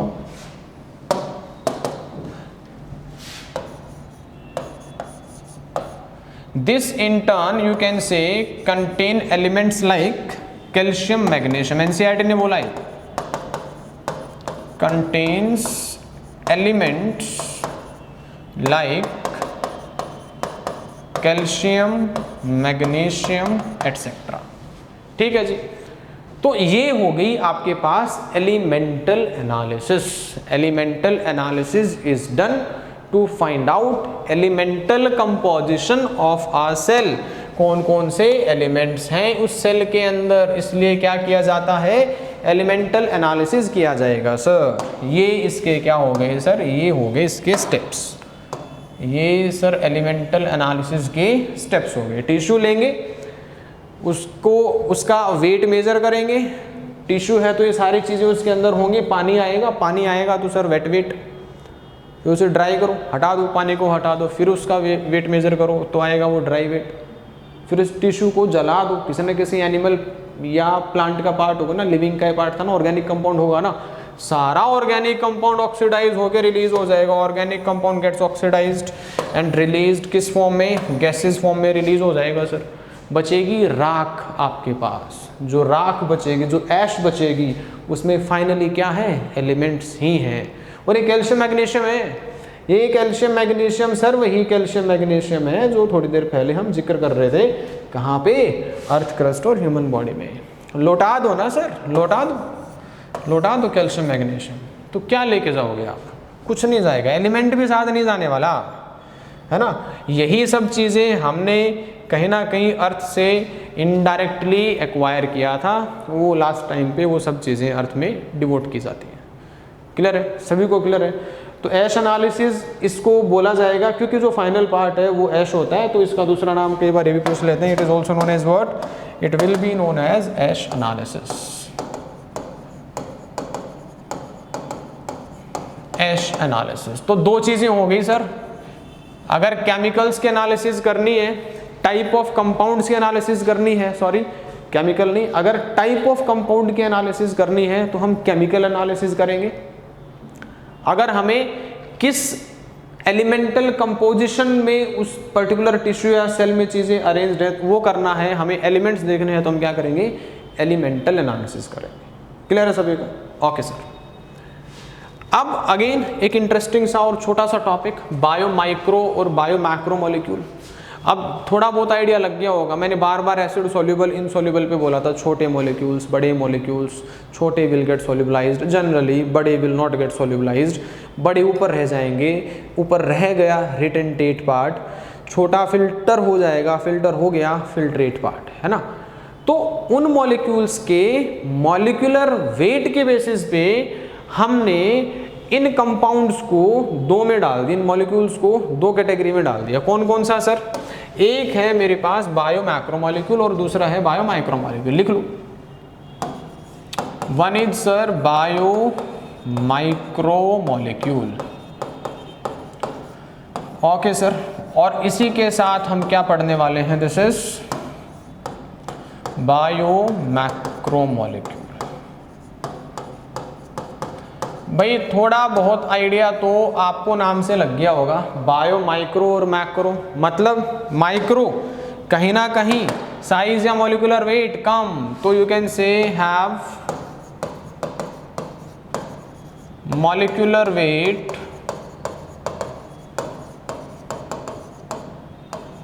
कितना, this is less than 1000 dalton. भाई 1000 डाल्टन से कम होगा मॉलिक्यूलर वेट इसका, है ना। तो यहाँ पे क्या हो जाएगा सर, यहाँ पे बच्चा जनरली क्या बोलेगा, सर इसका होगा have molecular wait more than कितना, बच्चा तो जनरली यही बोलेगा इसका 1000 से कम था, उसका 1000 से ज़्यादा होगा। नहीं नहीं नहीं, इसका मॉलिक्यूलर वेट होगा 10,000 डाल्टन से ज़्यादा।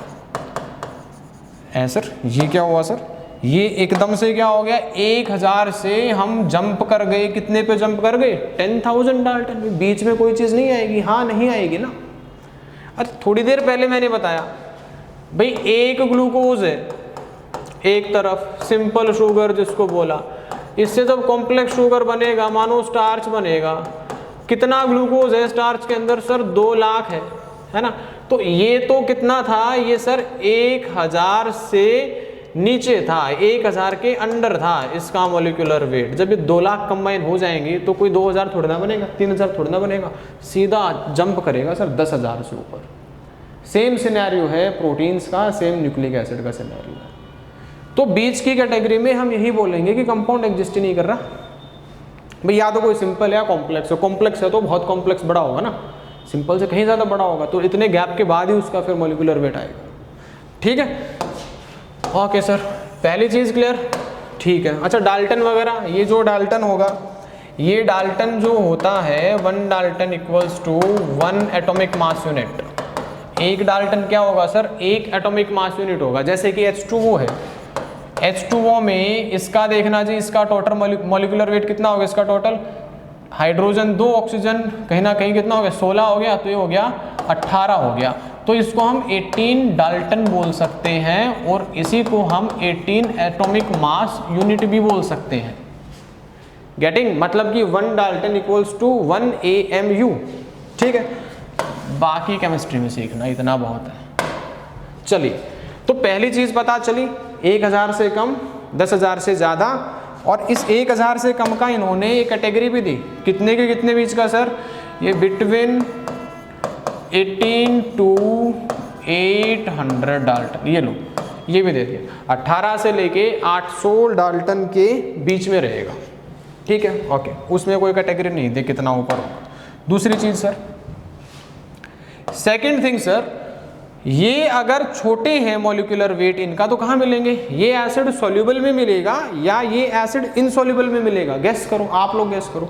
जनरली सर साइज छोटा कहाँ मिलेगा, found in, they are found in, इतना तो पता है सर हमें, एसिड सॉल्युबल पूल, है ना।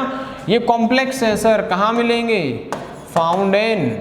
Found in acid insoluble pool sir, acid insoluble pool में मिलेगा सर। भाई वही चीज़ है, सेम चीज़, बड़ी चीज़ें हैं, बड़ी चीज़ें फिल्टर आउट नहीं हो पाएंगी, और अगर फिल्टर आउट नहीं हो पाएंगे तो कहीं ना कहीं विल से व्हाट, वो ऊपर रह जाएंगे, retentate, that is acid insoluble pool.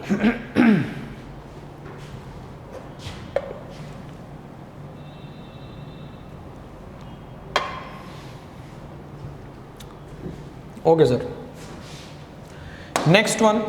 अब मैंने आप लोगों को एक चीज बताई थी, एसिड सॉल्युबल पूल में क्या क्या होता है, क्या सिर्फ ऑर्गेनिक होता है या इनऑर्गेनिक भी होता है। देखो जरा, एसिड सॉल्युबल पूल में आपको दोनों कैटेगरी मिल रही है, आपको ऑर्गेनिक कंपाउंड भी मिल रहा है और आपको इनऑर्गेनिक कंपाउंड भी मिल रहा है, लेकिन एसिड इनसॉल्युबल पूल में सिर्फ आपको एक ही कैटेगरी मिल रही है, और वो क्या है सर, वो है ऑर्गेनिक कंपाउंड। तो लिख दो सर, जरूरी है, यहाँ पे आप लिख सकते हो इसमें कौन कौन से कंपाउंड होंगे जी, बायो माइक्रो के अंदर क्या क्या आ सकता है, क्या सिर्फ ऑर्गेनिक आएगा, नहीं नहीं, इनऑर्गेनिक भी आएगा। लिखो sir, have both organic and what inorganic compounds, ठीक है सर। और इनसॉल्युबल में बड़े कंपाउंड थे, बड़े कंपाउंड, है ना, और बड़े कंपाउंड सारे के सारे आपके पास कौन से थे, बड़े कंपाउंड थे सर हमारे पास ऑर्गेनिक। तो यहाँ विल से हैव ओनली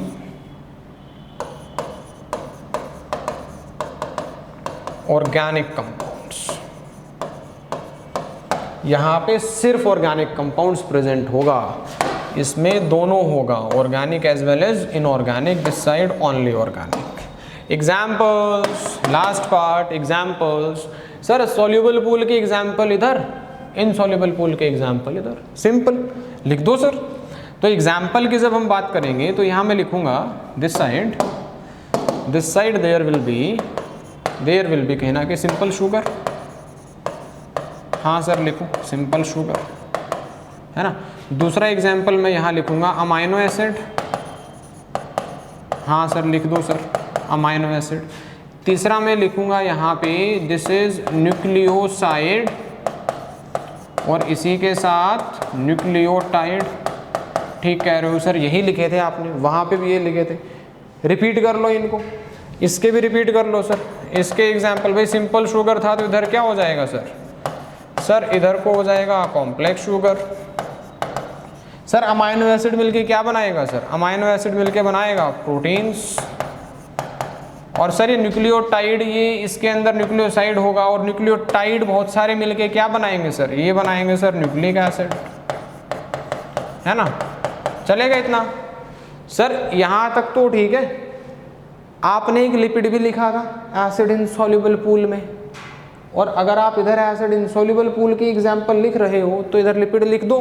लिखना चाहिए नहीं लिखना चाहिए, लिखना तो चाहिए सर, लिखेंगे नहीं, है ना। वो लिपिड वाली चीज़ है जो हमें डिस्कस करनी है कि मॉलिक्यूलर वेट छोटा होने के बाद भी वो कहीं और मिलेगा, कैसे मिलेगा देखते हैं अभी। तो मतलब कि ये एग्जाम्पल्स तो sir we are clear in these examples कि छोटे मॉलिक्यूल थे सॉल्युबलाइज हो गए आगे नीचे, बड़े मॉलिक्यूल्स थे ऊपर रह गए रिटेंटेट में रह गए acid insoluble pool. Sir lipid का स्टेटस क्या है, लिपिड हम यहाँ नहीं लिख रहे हैं, हाँ जी बिल्कुल ठीक बात है, लिपिड नहीं लिख रहे हैं। क्यों? क्योंकि लिपिड की कैटेगरी थोड़ी सी अलग है, लिपिड की कैटेगरी भैया थोड़ी अलग है। क्या अलग है सर, वो अभी देखते हैं। किस तरीके से सर आप बोल रहे हो लिपिड की कैटेगरी अलग है, देखो जरा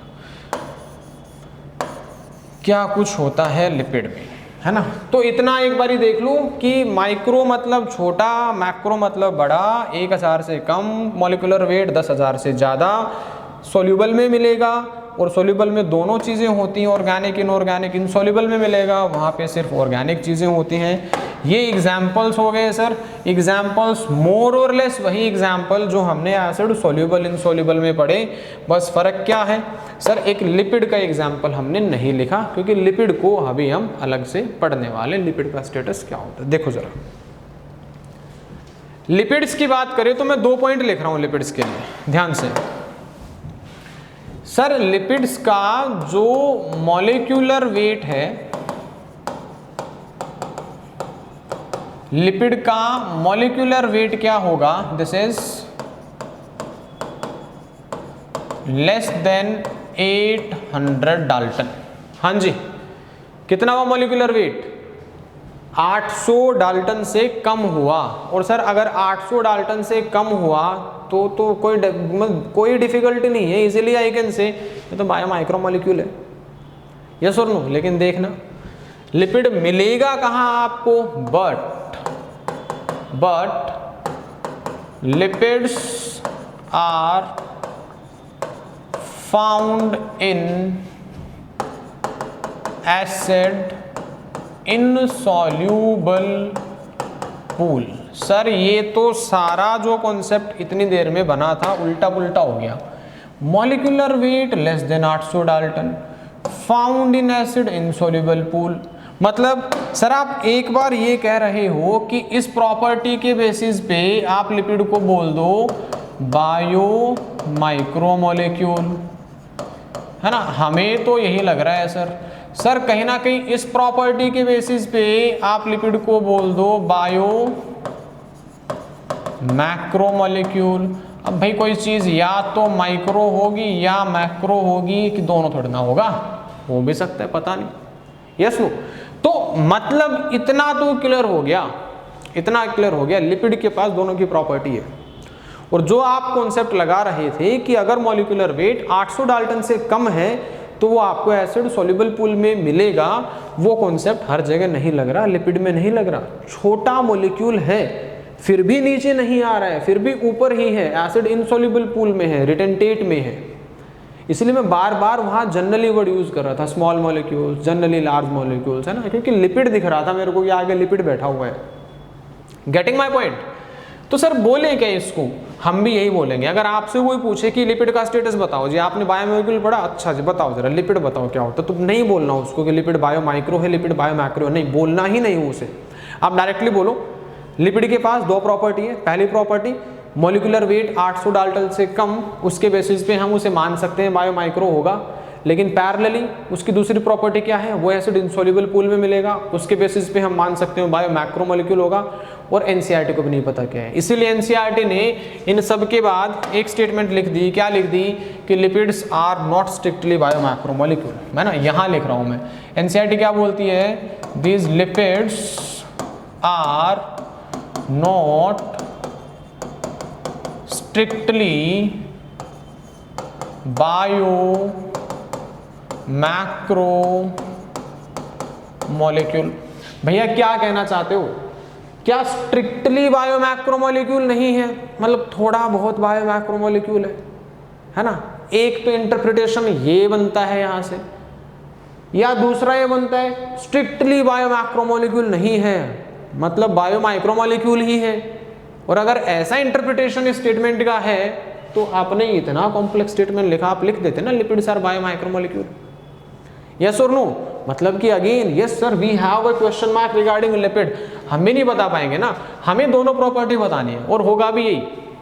ऐसा कुछ है नहीं उन्हें पता नहीं है, हमें पता चल गया, हमें पता नहीं है, उन्हें पता चल गया। भाई मॉलिक्यूल ही ऐसा आ गया, होते ही और चीज़ें, हर चीज़ लेफ्ट राइट थोड़ा ना होगी। मॉलिक्यूल ही ऐसा आ गया जिसके पास दोनों की प्रॉपर्टी है, तो हम बोलेंगे, हम भी ऐसे एक्सप्लेन करेंगे हमेशा, एक प्रॉपर्टी के अकॉर्डिंग ऐसा लग रहा है, दूसरी प्रॉपर्टी के अकॉर्डिंग ऐसा लग रहा है, ठीक है। तो we can not assign any category to lipid. NCERT का जिक्र करें, एनसीईआरटी ये बोलती है, सर एनसीईआरटी ने डायरेक्टली बोल दिया lipids are not strictly bio macro molecules.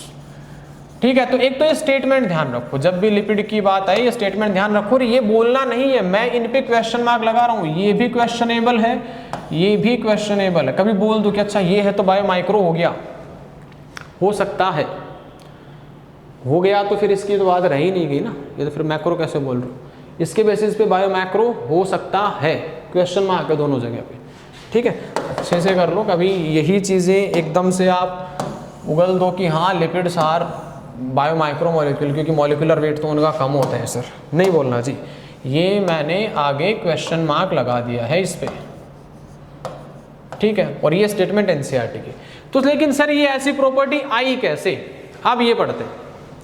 काम की बात तो यही है, इतना तो हो गया ना, ये इस साइड है ना इस साइड है, लेकिन इनकी जो यूनिक सी प्रॉपर्टी है वो क्यों आती है, वो यूनिक सी प्रॉपर्टी क्यों आती है, बिकॉज जो ये लिपिड्स है ना, these lipids are insoluble in water, they are insoluble in water, और वाटर में इनसॉल्युबल होने की वजह से क्या होगा, हेंस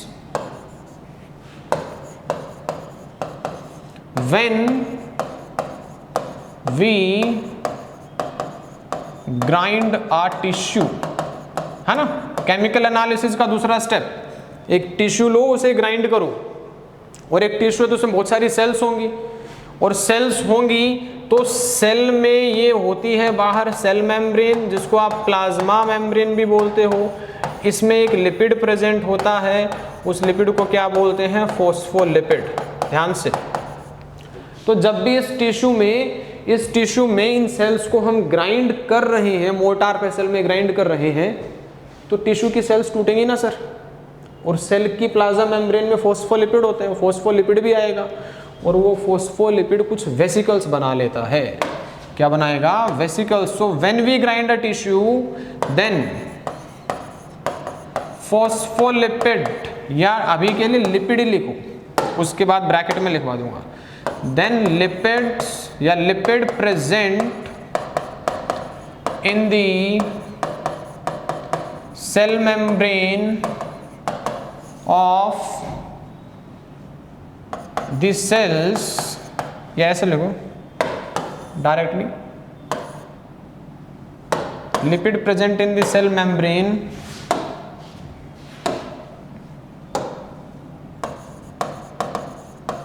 form vesicles, क्या बना लेगा जी, वेसिकल्स बना लेगा, एंड गेट सेपरेटेड, और ये वेसिकल्स इनसॉल्युबल हैं, इन्हीं की वजह से lipids are insoluble, and gets separated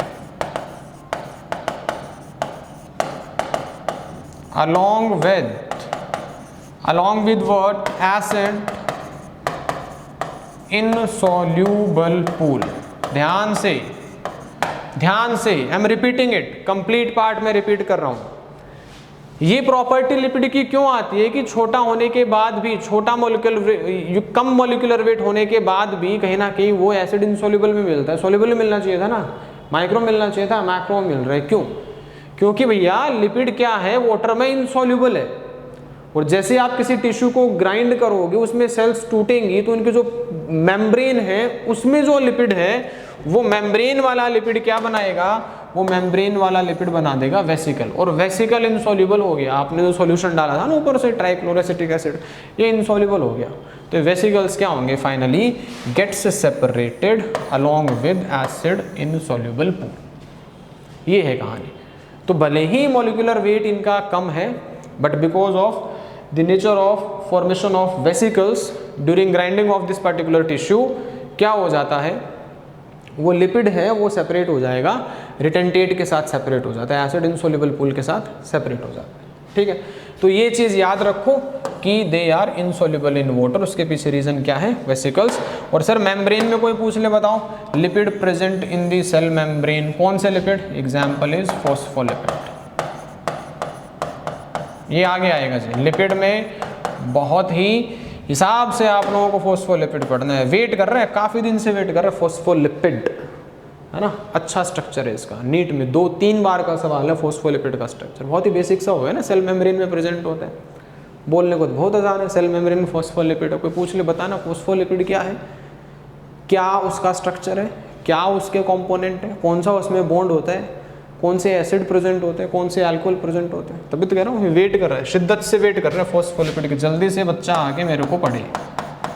okay ठीक है जी, तो आई थिंक सारी चीज़ें यहाँ तक क्लियर हैं आप लोगों को। लिपिड का स्टेटस पता चल गया, बायो माइक्रो आपको पता चल गया, बायो मैक्रो आपको पता चल गया। Chemical analysis you know, chemical analysis करेंगे फॉर ऑर्गेनिक कंपाउंड या इनऑर्गेनिक कंपाउंड, यू कैन से कंपाउंड के एनालिसिस के लिए। एलिमेंटल एनालिसिस करेंगे एलिमेंटल कंपोजिशन के लिए। ठीक है जी, चलिए इंट्रोडक्शन का लास्ट पार्ट। इंट्रोडक्शन का लास्ट पार्ट क्या है हमारे पास, ये है मेटाबोलाइट। ओके छोटा सा टॉपिक है, 2 स्लाइड का टॉपिक है। मेटाबोलाइट क्या है सर, नाम से पता चल, मेटाबोलाइट मेटाबॉलिज्म में जो पार्टिसिपेट करेगा या किसी मेटाबॉलिज्म का प्रोडक्ट होगा वही तो मेटाबोलाइट होगा ना। तो easily you can say metabolites they are the molecules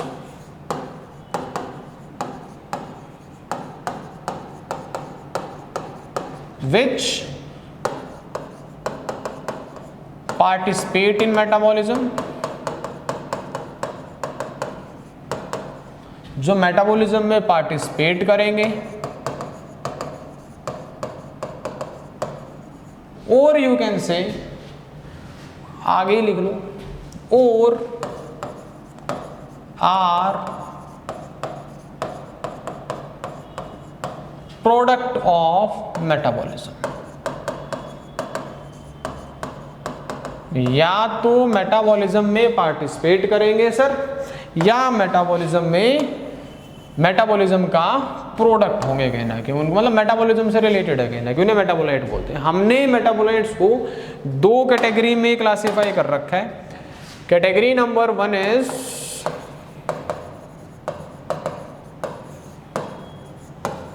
primary metabolites. हाँ जी, ये है हमारी पहली कैटेगरी। क्या है सर, प्राइमरी मेटाबोलाइट, नाम से पता चल रहा है प्राइमरी। प्राइमरी मतलब जिसकी इंपॉर्टेंस प्राइमरी लेवल की है सर, बहुत इंपॉर्टेंट है। क्या करेंगे, रोल देखना, दे डायरेक्टली इन्वॉल्व, या दीज मॉलिक्यूल, या प्राइमरी मेटाबोलाइट्स लिख लो,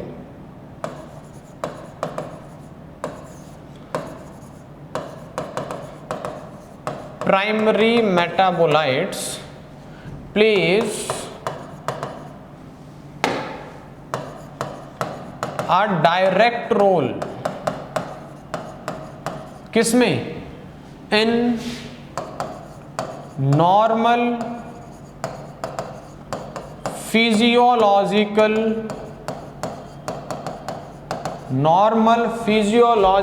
processes of an organism। ठीक है जी भाई, किसी ऑर्गेनिज्म के नॉर्मल फिजियोलॉजिकल प्रोसेसेस में इनका डायरेक्ट रोल होगा। सर कौन सा नॉर्मल फिजियोलॉजिकल प्रोसेसेस, एग्जाम्पल के तौर पे you can say that sir growth हो गया, डेवलपमेंट हो गया सर, ग्रोथ डेवलपमेंट के बाद यू कैन से सर रेस्पायरेशन हो गया सर, रेस्पायरेशन के बाद you can say that sir, अगर बात करें प्लांट्स में सर फोटोसिंथेसिस हो गया सर, एटसेट्रा, है ना। तो जितना भी प्रोसेस है नॉर्मल मेटाबॉलिज्म के, normal physiology, digestion, respiration, circulation, है ना, ये reproduction, you can say growth and development also, इन सब में जिनका डायरेक्ट रोल है ना सर, उनको क्या बोलेंगे हम, उनको अपन प्राइमरी मेटाबोलाइट बोलेगा। ठीक है सर, कोई एग्जाम्पल बताओ। एग्जाम्पल इसमें बोल सकते हो आप, एग्जाम्पल इसमें सिंपल शुगर बोल सकते हो, सिंपल शुगर, है ना। एग्जाम्पल आप इसमें अमाइनो एसिड्स बोल सकते हो, अमाइनो एसिड्स बोल सकते हैं सर इसमें। एग्जाम्पल इसमें आप प्लांट्स में आप क्लोरोफिल बोल सकते हो सर, क्लोरोफिल बोल सकते हैं सर। है ना। एग्जाम्पल के तौर पे आप यहाँ पे सर न्यूक्लिक एसिड या you can say that nucleotide side भी बोल सकते हो, आप फैटी एसिड बोल सकते हो सर, फैट्स पढ़ेंगे हम।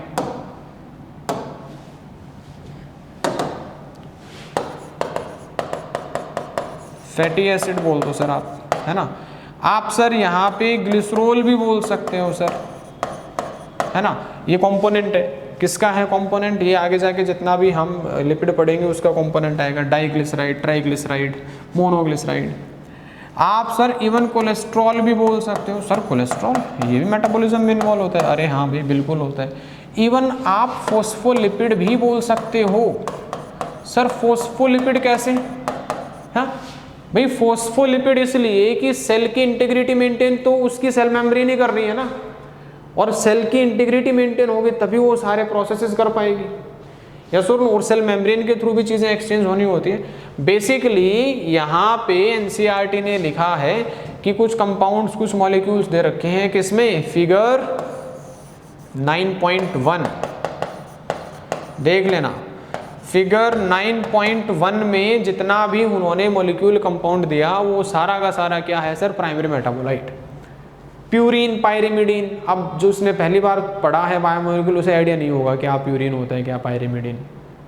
जो न्यूक्लिक एसिड होता है उसमें नाइट्रोजनस बेसिस होते हैं 2 कैटेगरी के, है ना। तो मैं अब लिख दूं यहाँ पे, 11वीं वाले बच्चे फिर वो बोलेंगे सर ये तो ठीक नहीं है सर, प्यूरिन पायरिमिडीन क्या होता है सर, वी डोंट नो, है ना। भैया आएंगे, इसलिए कह रहा हूँ बायोमोलिक्यूल में सब कुछ क्लियर होगा, और इसलिए पढ़ना भी जरूरी है, ये बहुत ज़रूरी है इस लेवल पे पढ़ना। पहले टिश्यू हटाओ फटाफट पढ़ के कि हाँ we are ready with the terms, ताकि हमें फिजियोलॉजी में परेशानी ना हो आगे तक। बायोमोलिक्यूल्स हटाओ, यही सब तो पढ़ना है, बॉडी के अंदर यही तो भरा पड़ा है ना भाई, कार्ब्स से बनी है चीज़ें, प्रोटीन से बनी है, लिपिड से बनी है, न्यूक्लिक एसिड से बनी है, बॉडी ही पढ़नी है, तो बेसिक कंपोनेंट का तो आइडिया होना ही चाहिए आपको। तो इसीलिए बायोमोलिक्यूल्स पढ़ाया जाता है जल्दी, ताकि आगे बच्चे को सहूलियत हो। अदरवाइज मैं कभी लेसिथिन नाम लेके बैठा हूँ और you will be like sir lecithin, sir कौन सा लेसिथिन सर, कहाँ पढ़ा सर लेसिथिन, वो वैसे नहीं चलेगा, है ना। जब लेसिथिन का नाम है ना इमीडिएटली स्ट्राइक होना चाहिए, हाँ सर वहाँ पढ़ाया था आपने लेसिथिन, उस बायोमोलिक्यूल में पढ़ाया था सर। मैं नाम लूँ कि लिपिड तो बायो माइक्रो भी नहीं है, लिपिड बायो मैक्रो भी नहीं है, and you will be like ऐसे कैसे सर, उसका तो मोलिकुलर वेट 800 से कम है, मैंने पढ़ा है, तो वो तो लिपिड बायो माइक्रो मोलिक्यूल है। भैया नहीं, आप देखो पिछले स्लाइड, है ना। तो ये फाउंडेशन है कहीं ना कहीं, टिश्यू और बायोमोलिक्यूल्स फाउंडेशन है आपका, आगे के लिए आपको रेडी करेगा, ठीक है। तो ये एक बार फिगर देख लेना, इस फिगर में जो भी मॉलिक्यूल्स उन्होंने बताए हैं वो सारे के सारे मॉलिक्यूल्स क्या हैं। मैं सारे नाम नहीं लिख रहा क्योंकि बहुत सारे बच्चे उनके रिगार्डिंग अवेयर नहीं होंगे, ओके जी। लेकिन हाँ, उस फिगर में जो कुछ लिखा है, जितना कुछ दिया है, वो सारा क्या है, प्राइमरी मेटाबोलाइट है, जिनकी डायरेक्ट इंपॉर्टेंस है फिजियोलॉजिकल प्रोसेसेस में, ओके। एक नोट के साथ एक चीज और लिख लेना, मतलब आपको कहीं ना कहीं इन सब चीजों के फंक्शंस का आइडिया है। तो नोट में मैं क्या लिख दूंगा, these primary metabolites they have what, primary metabolites have identifiable function. इनके फंक्शन क्या होते हैं जी, जिनकी हमें जानकारी है। They have what, they have sir identifiable function. Secondary में मैं लिखूंगा, इसका अपोजिट भी बता देता हूँ। सेकेंडरी मेटाबोलाइट जब हम पढ़ेंगे तो सेकेंडरी मेटाबोलाइट के सभी फंक्शंस के बारे में हमें जानकारी नहीं है, प्राइमरी के सभी फंक्शंस के बारे में। फैटी एसिड बताओ ना सर, अभी खोल के रख देते हैं सर, फैटी एसिड कहाँ कहाँ है, क्या क्या नहीं है सर, बताओ ना। सिंपल शुगर, ग्लूकोज कहाँ रोल है सर, सब पता है ग्लूकोज का कहाँ पे क्या रोल है, गेटिंग। तो वी हैव कहीं ना कहीं knowledge about the function of primary metabolites, ठीक है जी। तो ये कहानी है मेटाबोलाइट के पहले पार्ट की, जिसको हमने बोला क्या, primary metabolite.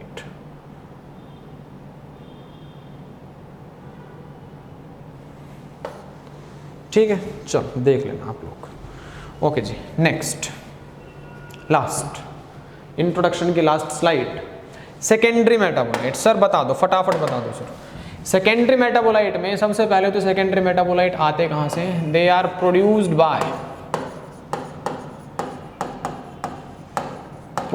Bye plants, fungi and what microbes. कहाँ से आएगा सर? ये आएगा प्लांट से, ये आएगा फंजाई से, ये आएगा माइक्रोब से। क्या करेगा sir? You will say do not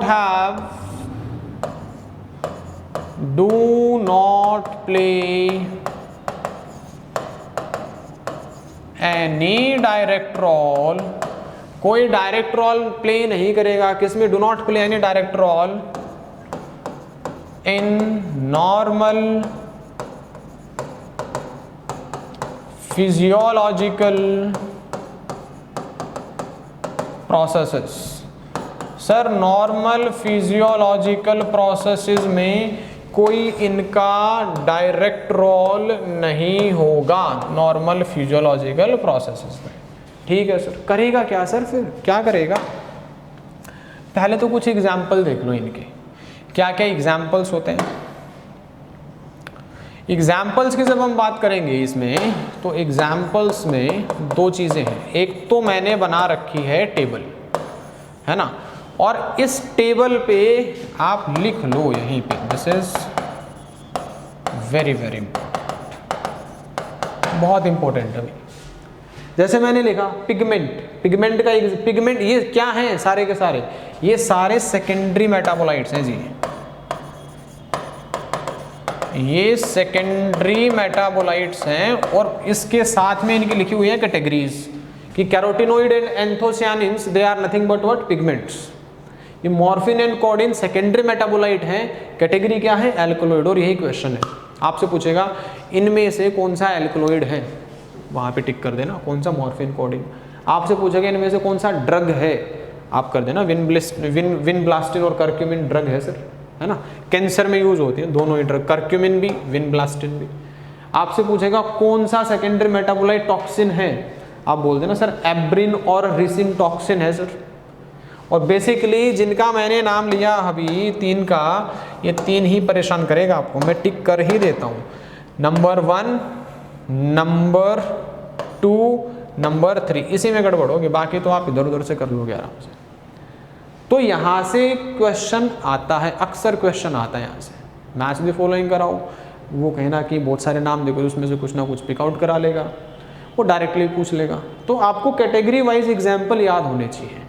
पहले तो सेकेंडरी मेटाबोलाइट की ये है रिक्वायरमेंट, ठीक है। दूसरा एनसीईआरटी ने थ्योरी में भी कुछ एग्जाम्पल्स या कुछ इनके नाम लिखे हैं जिनको अक्सर बच्चा अवॉइड कर देते हैं। टेबल ही टेबल चलता है सभी के, हालांकि इसमें और इन एग्जाम्पल्स में सिमिलैरिटीज भी हैं, बट एक दो चीजें नई भी इंट्रोड्यूस की हैं जो टेबल में है ही नहीं, और वो भी क्या है? वो भी सेकेंडरी मेटाबोलाइट है। कौन से सर? एग्जाम्पल देखो जरा। अगर इसके एग्जाम्पल्स की बात करें यहाँ पे, तो मैं क्या लिखूंगा? सबसे पहले मैं लिखूंगा सर यहाँ पे पिगमेंट्स। सर पिगमेंट्स तो आ गया था, ठीक है भाई, मैंने बोल तो दिया, अब कुछ चीज़ें तो सेम रहेंगी यहाँ पे। पिगमेंट के बाद सर मैं बोलूँगा यहाँ पे एंटीबायोटिक्स। अब बोलो जी, एंटीबायोटिक्स भी क्या है सर? सेकेंडरी मेटाबोलाइट है। कहाँ से पता चला? टेबल से है ही नहीं दूर दूर तक, वो यहाँ आ गया। फिर क्या है सर? फिर आया आपके पास स्पाइसेस। फिर क्या आया सर? फिर आपके पास सेंट्स आ गए। फिर क्या आया सर? इसके बाद देखें तो इसके बाद आपके पास फ्लेवोनॉइड्स आ गए सर, फ्लेवोनॉइड्स, है ना, फ्लेवर जहां से आता है। उसके बाद सर, उसके बाद ऑयल्स आ गए सर, ऑयल्स है सर, वहां पे टेबल में भी है। उसके बाद सर रबर आ गया सर, रबर है जी सबसे लास्ट में। देखो पॉलीमेरिक सब्सटेंस में, ये कट रहा है थोड़ा देख लेना टेबल से। पॉलीमेरिक सब्सटेंस में इन्होंने रबर, गम्स और सेलुलोज, तीन चीजें लिखी है, तीनों याद रखना। ये वाला भी अच्छा एग्जाम्पल आएगा, ठीक है जी। और ये इसके बाद रबर के बाद क्या आ गया? रबर के बाद सर एल्कलॉइड्स आ गए, है सर टेबल में, है ना। और इसके बाद लास्ट क्या आ जाएगा सर? गम्स। गम्स भी इधर लिख देता हूँ, चलो इधर लिख लो सर। तो ये 9 एग्जाम्पल एनसीईआरटी ने कहीं ना कहीं थ्योरेटिकल पोर्शन में दिए, और एक इनके साथ टेबल दिया, सेकेंडरी मेटाबोलाइट। प्राइमरी के साथ कंपैरिजन में एक तो इनका डायरेक्ट रोल नहीं होगा किसी भी नॉर्मल फिजियोलॉजिकल प्रोसेस में, और दूसरा इनका सभी के फंक्शंस के रिगार्डिंग हमें आइडिया नहीं है। तो we can say like what, note डाल के we can say secondary metabolites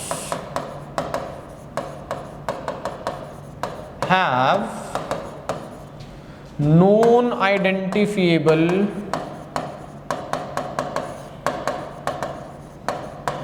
functions। Secondary metabolites के फंक्शंस जो होते हैं जी वो क्या हैं सर, वो नॉन आइडेंटिफिएबल हैं कहीं ना कहीं। वहीं प्राइमरी में बिल्कुल क्लियर थे सर, सभी के फंक्शंस हमारे पास क्रिस्टल क्लियर तरीके से पता था हमें। ठीक है सर, करेगा क्या फिर? अब बात तो ये है ना, सेकेंडरी मेटाबोलाइट का रोल क्या होगा?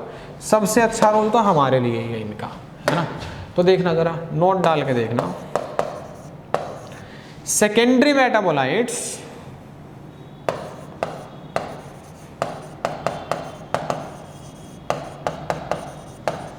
are important for what? Human welfare। Human welfare मतलब जी इंसानों की भलाई, हमारे वेलफेयर के लिए कुछ इंपॉर्टेंट है। देखो ना क्या कुछ मिलेगा आपको, क्या क्या मिलने वाला है यहाँ से, आपको स्पाइसेस मिलने वाले हैं, आपको सेंट्स मिलने वाले हैं, आपको पिगमेंट्स मिलने वाले हैं सर, आपको रबर मिल रहा है, ऑयल मिल रहा है। तो आपका फ़ायदा हो रहा है नहीं हो रहा? हो रहा है सर। सेकेंडरी मेटाबोलाइट में कहीं ना कहीं ये चीज़ तो ठीक है, फ़ायदा हो रहा है हमारा, पहली चीज़। दूसरी चीज़ सर, एक और भी चीज़ है इसके साथ साथ, वो क्या होगी? ये अलाइनमेंट क्यों गड़बड़ हो रहा है? ठीक है, एक और चीज़ होगी सर, वो क्या है? देखो आज जो सेकेंडरी मेटाबोलाइट्स हैं, some secondary metabolites, some secondary metabolites have या are of ecological importance, you can say are of ecological importance. Sir ecological importance किसका? सेकेंडरी मेटाबोलाइट का। कैसे सर, बताओ जरा।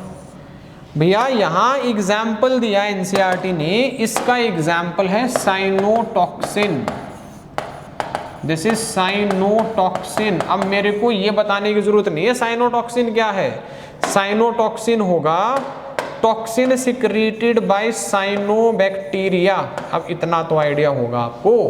This is toxin secreted by cyanobacteria. नहीं sir, पहली बार सुना। आपने ब्लू ग्रीन एल्गी नाम सुना होगा, वो ब्लू ग्रीन एल्गी एक्चुअली यही है, साइनोबैक्टीरिया। सर फायदा क्या है फिर? आपने तो लिखा इकोलॉजिकल इंपॉर्टेंस है। क्या इंपॉर्टेंस है? ये साइनोटॉक्सिन कैसे काम करता है? This cyanotoxin acts as herbicide, acts as herbicide. ये हर्बिसाइड की तरह काम करेगा। सर हर्बिसाइड्स मतलब? हर्बिसाइड मतलब कि सर ये उस प्लांट के आसपास हर्ब्स को ग्रो नहीं होने देगा। किसी प्लांट के आसपास जब हर्ब्स ग्रो हो जाती हैं तो जो मेन प्लांट है उसकी ग्रोथ एंड डेवलपमेंट कहीं ना कहीं कॉम्प्रोमाइज हो जाती है। ठीक है, अगर उसी प्लांट के आसपास ये साइनोबैक्टीरिया प्रेजेंट है तो ये कुछ टॉक्सिन सिक्रीट करेगा, और ये जो टॉक्सिन्स होंगी, these toxins will act as herbicide. Side मतलब किलिंग, हर्बिसाइड्स मतलब हर्ब्स को किल कर देगा, तो हर्ब्स की वहाँ पे ग्रोथ डेवलपमेंट को नहीं होने देगा। तो जाहिर सी बात है प्लांट की ग्रोथ अच्छी होगी, ये अनवांटेड प्लांट हो गए ना हर्ब्स तो। ठीक है, तो सेकेंडरी मेटाबोलाइट में आपके पास ये सब चीज़ें हैं। इन सब चीज़ों को आप याद रखो, तीन चीज़ें, प्लांट, फंजाई और माइक्रोब्स। देखो माइक्रोब्स भी आ रहे हैं, साइनोबैक्टीरिया आ गया, माइक्रोब्स कोई डायरेक्ट रोल नहीं है, हालांकि they are important for human welfare. Human welfare में इनका रोल है सर। ठीक बात है सर, बहुत सारी चीज़ें मिल रही हैं। देखो हमें स्पाइसेस हैं, सेंट, रबर, ऑयल एटसेट्रा, ये सब किससे मिल रहा है? ये सेकेंडरी मेटाबोलाइट है किसी ना किसी फॉर्म में। कुछ का इकोलॉजिकल इंपॉर्टेंस भी है। कैसे सर? ये साइनोटॉक्सिन एक टॉक्सिन है सिक्रीटेड बाय साइनोबैक्टीरिया जो कि हर्ब्स को किल कर देता है, मतलब कि एक्ट्स एज हर्बिसाइड। ठीक है जी, है ना। तो इतना था इंट्रोडक्शन के रिगार्डिंग, इतना पढ़ो। एक बार फटाफट एनसीईआरटी और देख लेते हैं, एनसीईआरटी की रीडिंग और देख लेते हैं। कुछ है अलग नहीं है यहाँ पे, मैंने ये पेजेस यहाँ पे सिर्फ इसलिए इनकॉर्पोरेट किया ताकि आप लोगों को वो कॉन्फिडेंस आ जाए कि हाँ सर लेक्चर के बाद सारी एनसीईआरटी इज क्लियर। यस और नो? अगर लेक्चर पढ़ लिया, समझ लिया, याद कर लिया तो hardly you will take 10 minute to read it out. 10 minutes में आप इसको पूरा रीड कर लोगे, कहीं ना कहीं कुछ आपको बचेगा ही नहीं ना। तो एनसीईआरटी समझने के बाद रीडिंग करने की चीज़ है। यहाँ से पढ़ के डायरेक्ट आप कोई कॉन्सेप्चुअल अंडरस्टैंडिंग बिल्ड नहीं कर सकते, ठीक है? पहले अपना कॉन्सेप्ट बिल्ड करो, फिर एनसीईआरटी पे और फिर रीड करो, एक एक लाइन, एक एक वर्ड बारीकी से पढ़ो, सब चीज़ें आपकी क्लियर होंगी, ठीक है? तो इस केस में इन्होंने वही सब लिखा कि जैसे कि हमने एलिमेंट से बात की थी कि अर्थ क्रस्ट में और ह्यूमन बॉडी में सेम है, तो वही कह रहा है कि जो एलिमेंट अर्थ क्रस्ट में प्रेजेंट हैं वो सेम एलिमेंट कहाँ प्रेजेंट है, वो लिविंग टिश्यू में भी प्रेजेंट है। लेकिन रिलेटिव अबंडेंस किसकी? कार्बन हाइड्रोजन की। देखो ये लिख रखा है कार्बन हाइड्रोजन की रिलेटिव अबंडेंस किससे? बाकी सभी एलिमेंट से। वो ज़्यादा होगी किसमें? सर वो ह्यूमन बॉडी में ज़्यादा होगी, लिविंग ऑर्गेनिज्म में ज़्यादा होगी दैन इन अर्थ क्रस्ट। ये सबसे पहले स्लाइड में कवर किया था। Okay sir. उसके बाद सर अगर हमें केमिकल कंपोजिशन का पता करना है तो हमें क्या करना पड़ेगा? सर हमको केमिकल एनालिसिस करना पड़ेगा सर, है ना? और केमिकल एनालिसिस के वही सब स्टेप बताए थे। एक पीस ऑफ टिश्यू लेंगे सर, है ना? वेजिटेबल ले लिया, लीफ ले लिया, पीस ऑफ लीवर ले लिया, ट्राइक्लोरोएसिटिक एसिड में ग्राइंड करेगा सर, चीज़ क्लॉथ से स्ट्रेन करेगा सर, आपके पास एक फिल्ट्रेट आ जाएगा, एक रिटेंटेट आ जाएगा। जनरली फिल्ट्रेट में कौन सी चीज़ें जिनका साइज छोटा है जो उस पर्टिकुलर एसिड में सोल्यूबलाइज हो गई, रिटेंटेट में कौन सी चीज़ें जो कॉम्प्लेक्स फॉर्म में थे या उस पर्टिकुलर सॉल्वेंट में सोल्यूबलाइज नहीं हो पाए। Okay sir, next. इसके बाद सर फिर आ गया हमारे पास क्या? सर एलिमेंटल कंपोजिशन बता दो हमें, एलिमेंटल एनालिसिस बताओ सर। देखो एलिमेंटल एनालिसिस वही किया दोबारा से, है ना? अगर कोई पूछे आपसे कि एक लिविंग ऑर्गेनिज्म में इनऑर्गेनिक चीज़ें भी तो प्रेजेंट होती, इनऑर्गेनिक एलिमेंट, उनका पता करो जी। आपने पिछले वाले में तो ऑर्गेनिक बता दिया, हमें एलिमेंट का बताओ ना अब। तो एलिमेंट के लिए हम क्या करेंगे? हम तोड़ फोड़ वाली टेक्निक यूज़ करेंगे। वही तो कर रहे थे, पहले ड्राई कर दिया बेचारे को, फिर जला दिया बेचारे को। तो क्या है? A slightly different but destructive, constructive नहीं है, हम तोड़ते जा रहे हैं। जो destructive experiment has to be done, किसके लिए? एलिमेंटल एनालिसिस के लिए। वे करो सर सबसे पहले, है ना? पानी के साथ होगा तो वो वेट वेट है, फिर उसे ड्राई करोगे, ड्राई करने के बाद जो वेट आएगा वो आपका ड्राई वेट आएगा। फिर आप उसको जला दो, जलाने पे क्या होगा? जितना भी ऑर्गेनिक कंपाउंड था, कार्बन कंपाउंड था, ऑक्सीडाइज हो जाएगा, ये गैसेज हो गई सर आपकी, और वो निकल जाएंगे, और जो रिमेनिंग पार्ट बच गया वो ऐश बच गया, वो राख बच गई सर। उसमें क्या होते हैं? उसमें कुछ इनऑर्गेनिक एलिमेंट्स होते हैं लाइक कैल्शियम, मैग्नीशियम, है ना? तो लास्ट वाले देख लेना, inorganic compounds like sulphate and phosphate, ये हम ऑलरेडी लिख चुके हैं। Sulphate and phosphate inorganic compound found under acid soluble pool, है ना? इसीलिए कह रहा हूँ एनसीईआरटी ने चीज़ थोड़ी मिक्स सी करके लिख रखी है। लिख रखा है एक लाइन में, बहुत कुछ लिख रखा है, लेकिन याद करना, इसको डायरेक्टली क्रैम करना इज़ नॉट ईजी। तो हमें अंडरस्टैंडिंग डेवलप करनी पड़ेगी नोट्स के थ्रू। फिर आएंगे। अब देखो कहाँ ख़त्म हो गया था एसिड सोल्यूबल, एसिड इनसोल्यूबल, और इनको यहाँ याद आया है क्या? कि inorganic compounds like sulfates and phosphates etc are also seen in acid soluble fraction। अरे भैया केमिकल एनालिसिस जब करवाया वहीं पे लिख देते आप, क्या सुन लो? ठीक है जी। तो ठीक है, आपका तो अपना कॉन्सेप्ट क्लियर है, इसको रीडिंग करो, वही सब चीज़ें हैं कहीं ना कहीं। नेक्स्ट और भी कुछ है सर?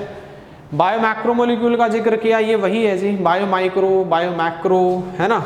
तो जैसे माइक्रो मॉलिक्यूल्स हैं, माइक्रो मॉलिक्यूल्स को सिंपली हम क्या बोल देते हैं? बायो मॉलिक्यूल्स भी बोल देते हैं। क्या होता है? इनका मॉलिक्यूलर वेट होगा कितना? 1000 डाल्टन से कम होगा।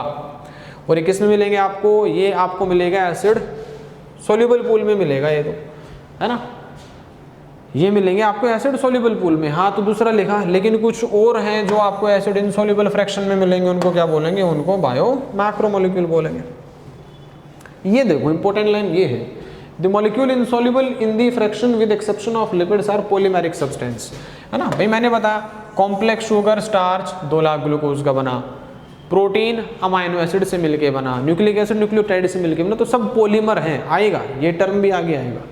कार्बोहाइड्रेट, प्रोटीन, न्यूक्लिक एसिड सब पॉलीमर हैं, लेकिन उसी एसिड इनसॉल्युबल पूल में लिपिड भी मिलते हैं, लिपिड पॉलीमर नहीं है। तो इस चीज का जिक्र करेंगे हम, इसका लिपिड में पहुंचेंगे ना धीरे से, तो आपको पता चलेगा लिपिड पॉलीमर नहीं हो सकता। तो ऑटोमेटिकली पता चल जाएगा सर इनसॉल्युबल पूल में 4 चीज मिलती हैं, carbs, protein, lipid, nucleic acid. आपसे कोई पूछे इनमें से कौन कौन से पॉलीमर है, सर लिपिड को हटा के सब पॉलीमर। ठीक है, क्लियर हो जाएगी चीजें। ओके जी, तो लिपिड का स्टेटस फिर इन्होंने कुछ लिखा यहाँ पे। हाँ सर बिल्कुल लिखा कि सेल मेम्ब्रेन में जो होता है लिपिड, वो ब्रेक होने के बाद वो क्या बना लेगा, वेसिकल्स बना लेगा विच आर नॉट सोल्यूबल। मैंने बताया था ना वाटर इनसॉल्युबल होते हैं, किसकी वजह से, वेसिकल फॉर्मेशन का नेचर होता है सर इसमें। ठीक है, ये आप एक ये जो एनसीईआरटी ग्रेडिंग से आपको पता चलेगी, हमने अभी नहीं लिखी है, कि एसिड सोल्यूबल पूल में आपको रफली वो चीजें मिलेंगी जो साइटोप्लाज्मिक कंपोजिशन इंडिकेट करती हैं। बेसिकली साइटोप्लाज्मिक कंपोजिशन, उसमें कुछ चीजें डिसॉल्व्ड हैं, तो डिसॉल्व्ड है तो वो सोल्यूबल पूल वाला फ्रैक्शन हो गया ना। और मैक्रोमोलेक्यूल खुद देखो, नाम ही आ गया मैक्रोमोलेक्यूल, तो किस में जाएगा, एसिड इनसॉल्युबल फ्रैक्शन में जाएगा। और सर मैक्रोमोलेक्यूल्स को और साइटोप्लाज्म की कंपोजिशन को, इन सब को जोड़ दो तो ये आपके पास टोटल केमिकल कंपोजिशन आ जाएगी ना सेल की।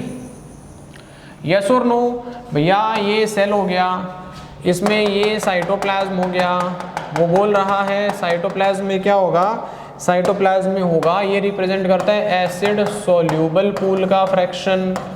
इसमें सर कुछ ना कुछ क्या होंगे, इसी में कुछ ना कुछ मैक्रोमोलेक्यूल्स भी होंगे, कुछ इसमें मैक्रोमोलेक्यूल भी होंगे सर, कुछ इसमें ऑर्गेनेलीज भी प्रेजेंट होंगे।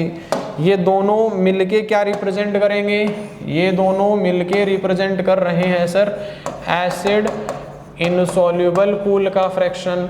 सर ये दोनों आपस में जब ज्वाइन कर दिया इनको, इन दोनों को ज्वाइन कर दिया सर, क्या रिप्रेजेंट करेगा, ये रिप्रेजेंट करेगा entire chemical composition, entire chemical composition of a cell. तो जब कोई स्टेटमेंट समझ में ना आए ना, उसको एक बारी पेन पेपर उठा के उसको लिखने की कोशिश करो। ठीक है, तो ये कुछ ऐसा सा सिनेरियो चलेगा जी। Okay, so this is I think all about carbohydrates, sorry ये इंट्रोडक्शन। और प्राइमरी सेकेंडरी मेटाबोलाइट, ये यहाँ पे प्राइमरी मेटाबोलाइट सेकेंडरी मेटाबोलाइट मैंने लिखा। प्राइमरी में क्या है, अमाइनो एसिड है, शुगर है, और इसमें यू कैन से सेकेंडरी में वो जो नो कैटेगरी लिखी थी, alkaloids, flavonoids, rubber, essential oil, ये एंटीबायोटिक जरूरी था यहाँ पे, scents and you can say that gum, spices, coloured pigment etcetera, ये हम लिख चुके हैं नोट्स में। नो की नो कैटेगरी हम नोट्स में लिख चुके हैं। ठीक है, बहुत ही शॉर्टेड वे में लिख चुके हैं। फिर प्राइमरी मेटाबोलाइट बोलते हैं सर आइडेंटिफिएबल फंक्शन है और डायरेक्ट रोल होगा इन फिजियोलॉजिकल प्रोसेस। हमने थोड़ा और अच्छे से लिखा सर, हमने पहले प्राइमरी उठाया, ठीक है, और फिर कंपैरिजन करके सेकेंडरी को एक्सप्लेन कर लिया फटाफट। यहाँ चीज़ें थोड़ी सी मिक्स करके लिखी हुई है, तो तभी मैं कह रहा हूँ एक बार कॉन्सेप्चुअल अंडरस्टैंडिंग बनाने के बाद थ्रू नोट्स आप एक बार स्विच तो करो। एनसीईआरटी समय लेगा ही नहीं, जैसे पढ़ना स्टार्ट करो बता देना सर ये चीज़ हमने नहीं पढ़ी। देखो जरा, प्राइमरी मेटाबोलाइट है, आइडेंटिफिएबल फंक्शन पढ़ा, play non roles in the normal physiological process पढ़ा हमने, we do not at moment understand the role और फंक्शन ऑफ ऑल सेकेंडरी, ये भी पढ़ा सर। सारे सेकेंडरी मेटाबोलाइट्स का फंक्शन नहीं पता, हमने लिखा ना secondary metabolites have non identifiable functions, सब लिख लिया, सब कुछ लिख चुके हैं हम। अब पढ़ने के याद करने के बाद यहाँ आके तो हमारा काम सिर्फ रीड करने का है, चीज़ों को रीड करना भी ज़रूरी है, लेकिन क्योंकि ये स्टेटमेंट एज इट इज़ आते हैं, तो जितना रीड करोगे ना उसका फ़ायदा ये होगा, ये दिमाग में चले जाएंगे कि हाँ ऐसा सा स्टेटमेंट तो एनसीईआरटी का है और वो कहीं ना कहीं बहुत इंपॉर्टेंट हो गया। फिर वो आपको ऑप्शंस में भी हेल्प करेगा, सेलेक्ट करने में भी हेल्प करेगा, एलिमिनेट करने में भी हेल्प करेगा। ठीक है, सो बच्चे लोग this is all about I think primary and secondary metabolite. तो ये यहाँ तक हमारा इंट्रोडक्शन है, इतना पढ़ लो अच्छे से, इसको याद करो, एक बार लिख के देखो, याद करने के बाद ये स्ट्रैटेजी अडॉप्ट कर लो कि जितना कंटेंट मैंने याद किया, क्या गारंटी क्या है वो याद हुआ नहीं हुआ, हमने तो पढ़ के रख दिए नोटबुक साइड में, रफ नोटबुक में उसको लिख के देखो एक बार फटाफट। 1 घंटे का content hardly will take 10 minutes to write it down. रफली समझ में नहीं आए किसी को, आपको समझ में नहीं आए बाद में, अभी के लिए फटाफट लिख के देख लो, ताकि इंश्योर तो कर लो कि जो चीज़ पढ़ी है वो मेरे याद हो गई है। Getting my point? तो याद करके लिख के देखो एक बारी, और जब लग जाए कहीं अटक रहे हो तो मतलब यार वो चीज़ रह गई, उसको दोबारा पढ़ो, फिर एक बार एनसीईआरटी रीड कर लो। क्वेश्चंस आपको टाइम के साथ मिल जाएंगे। असाइनमेंट्स वगैरह मैं इनके धीरे धीरे टेलीग्राम चैनल पे अपलोड कर दूंगा। आपके पास अपना भी कोई बुक होगा, आप वहाँ से भी लगा सकते हो, ठीक है ना। So this was regarding the first part of biomolecule, that is the introduction part. अगले कंटेंट में, अगले लेक्चर में हम कार्बोहाइड्रेट कवर करने की कोशिश करेंगे, ठीक है। सो तब तक के लिए tata bye bye, have a nice day.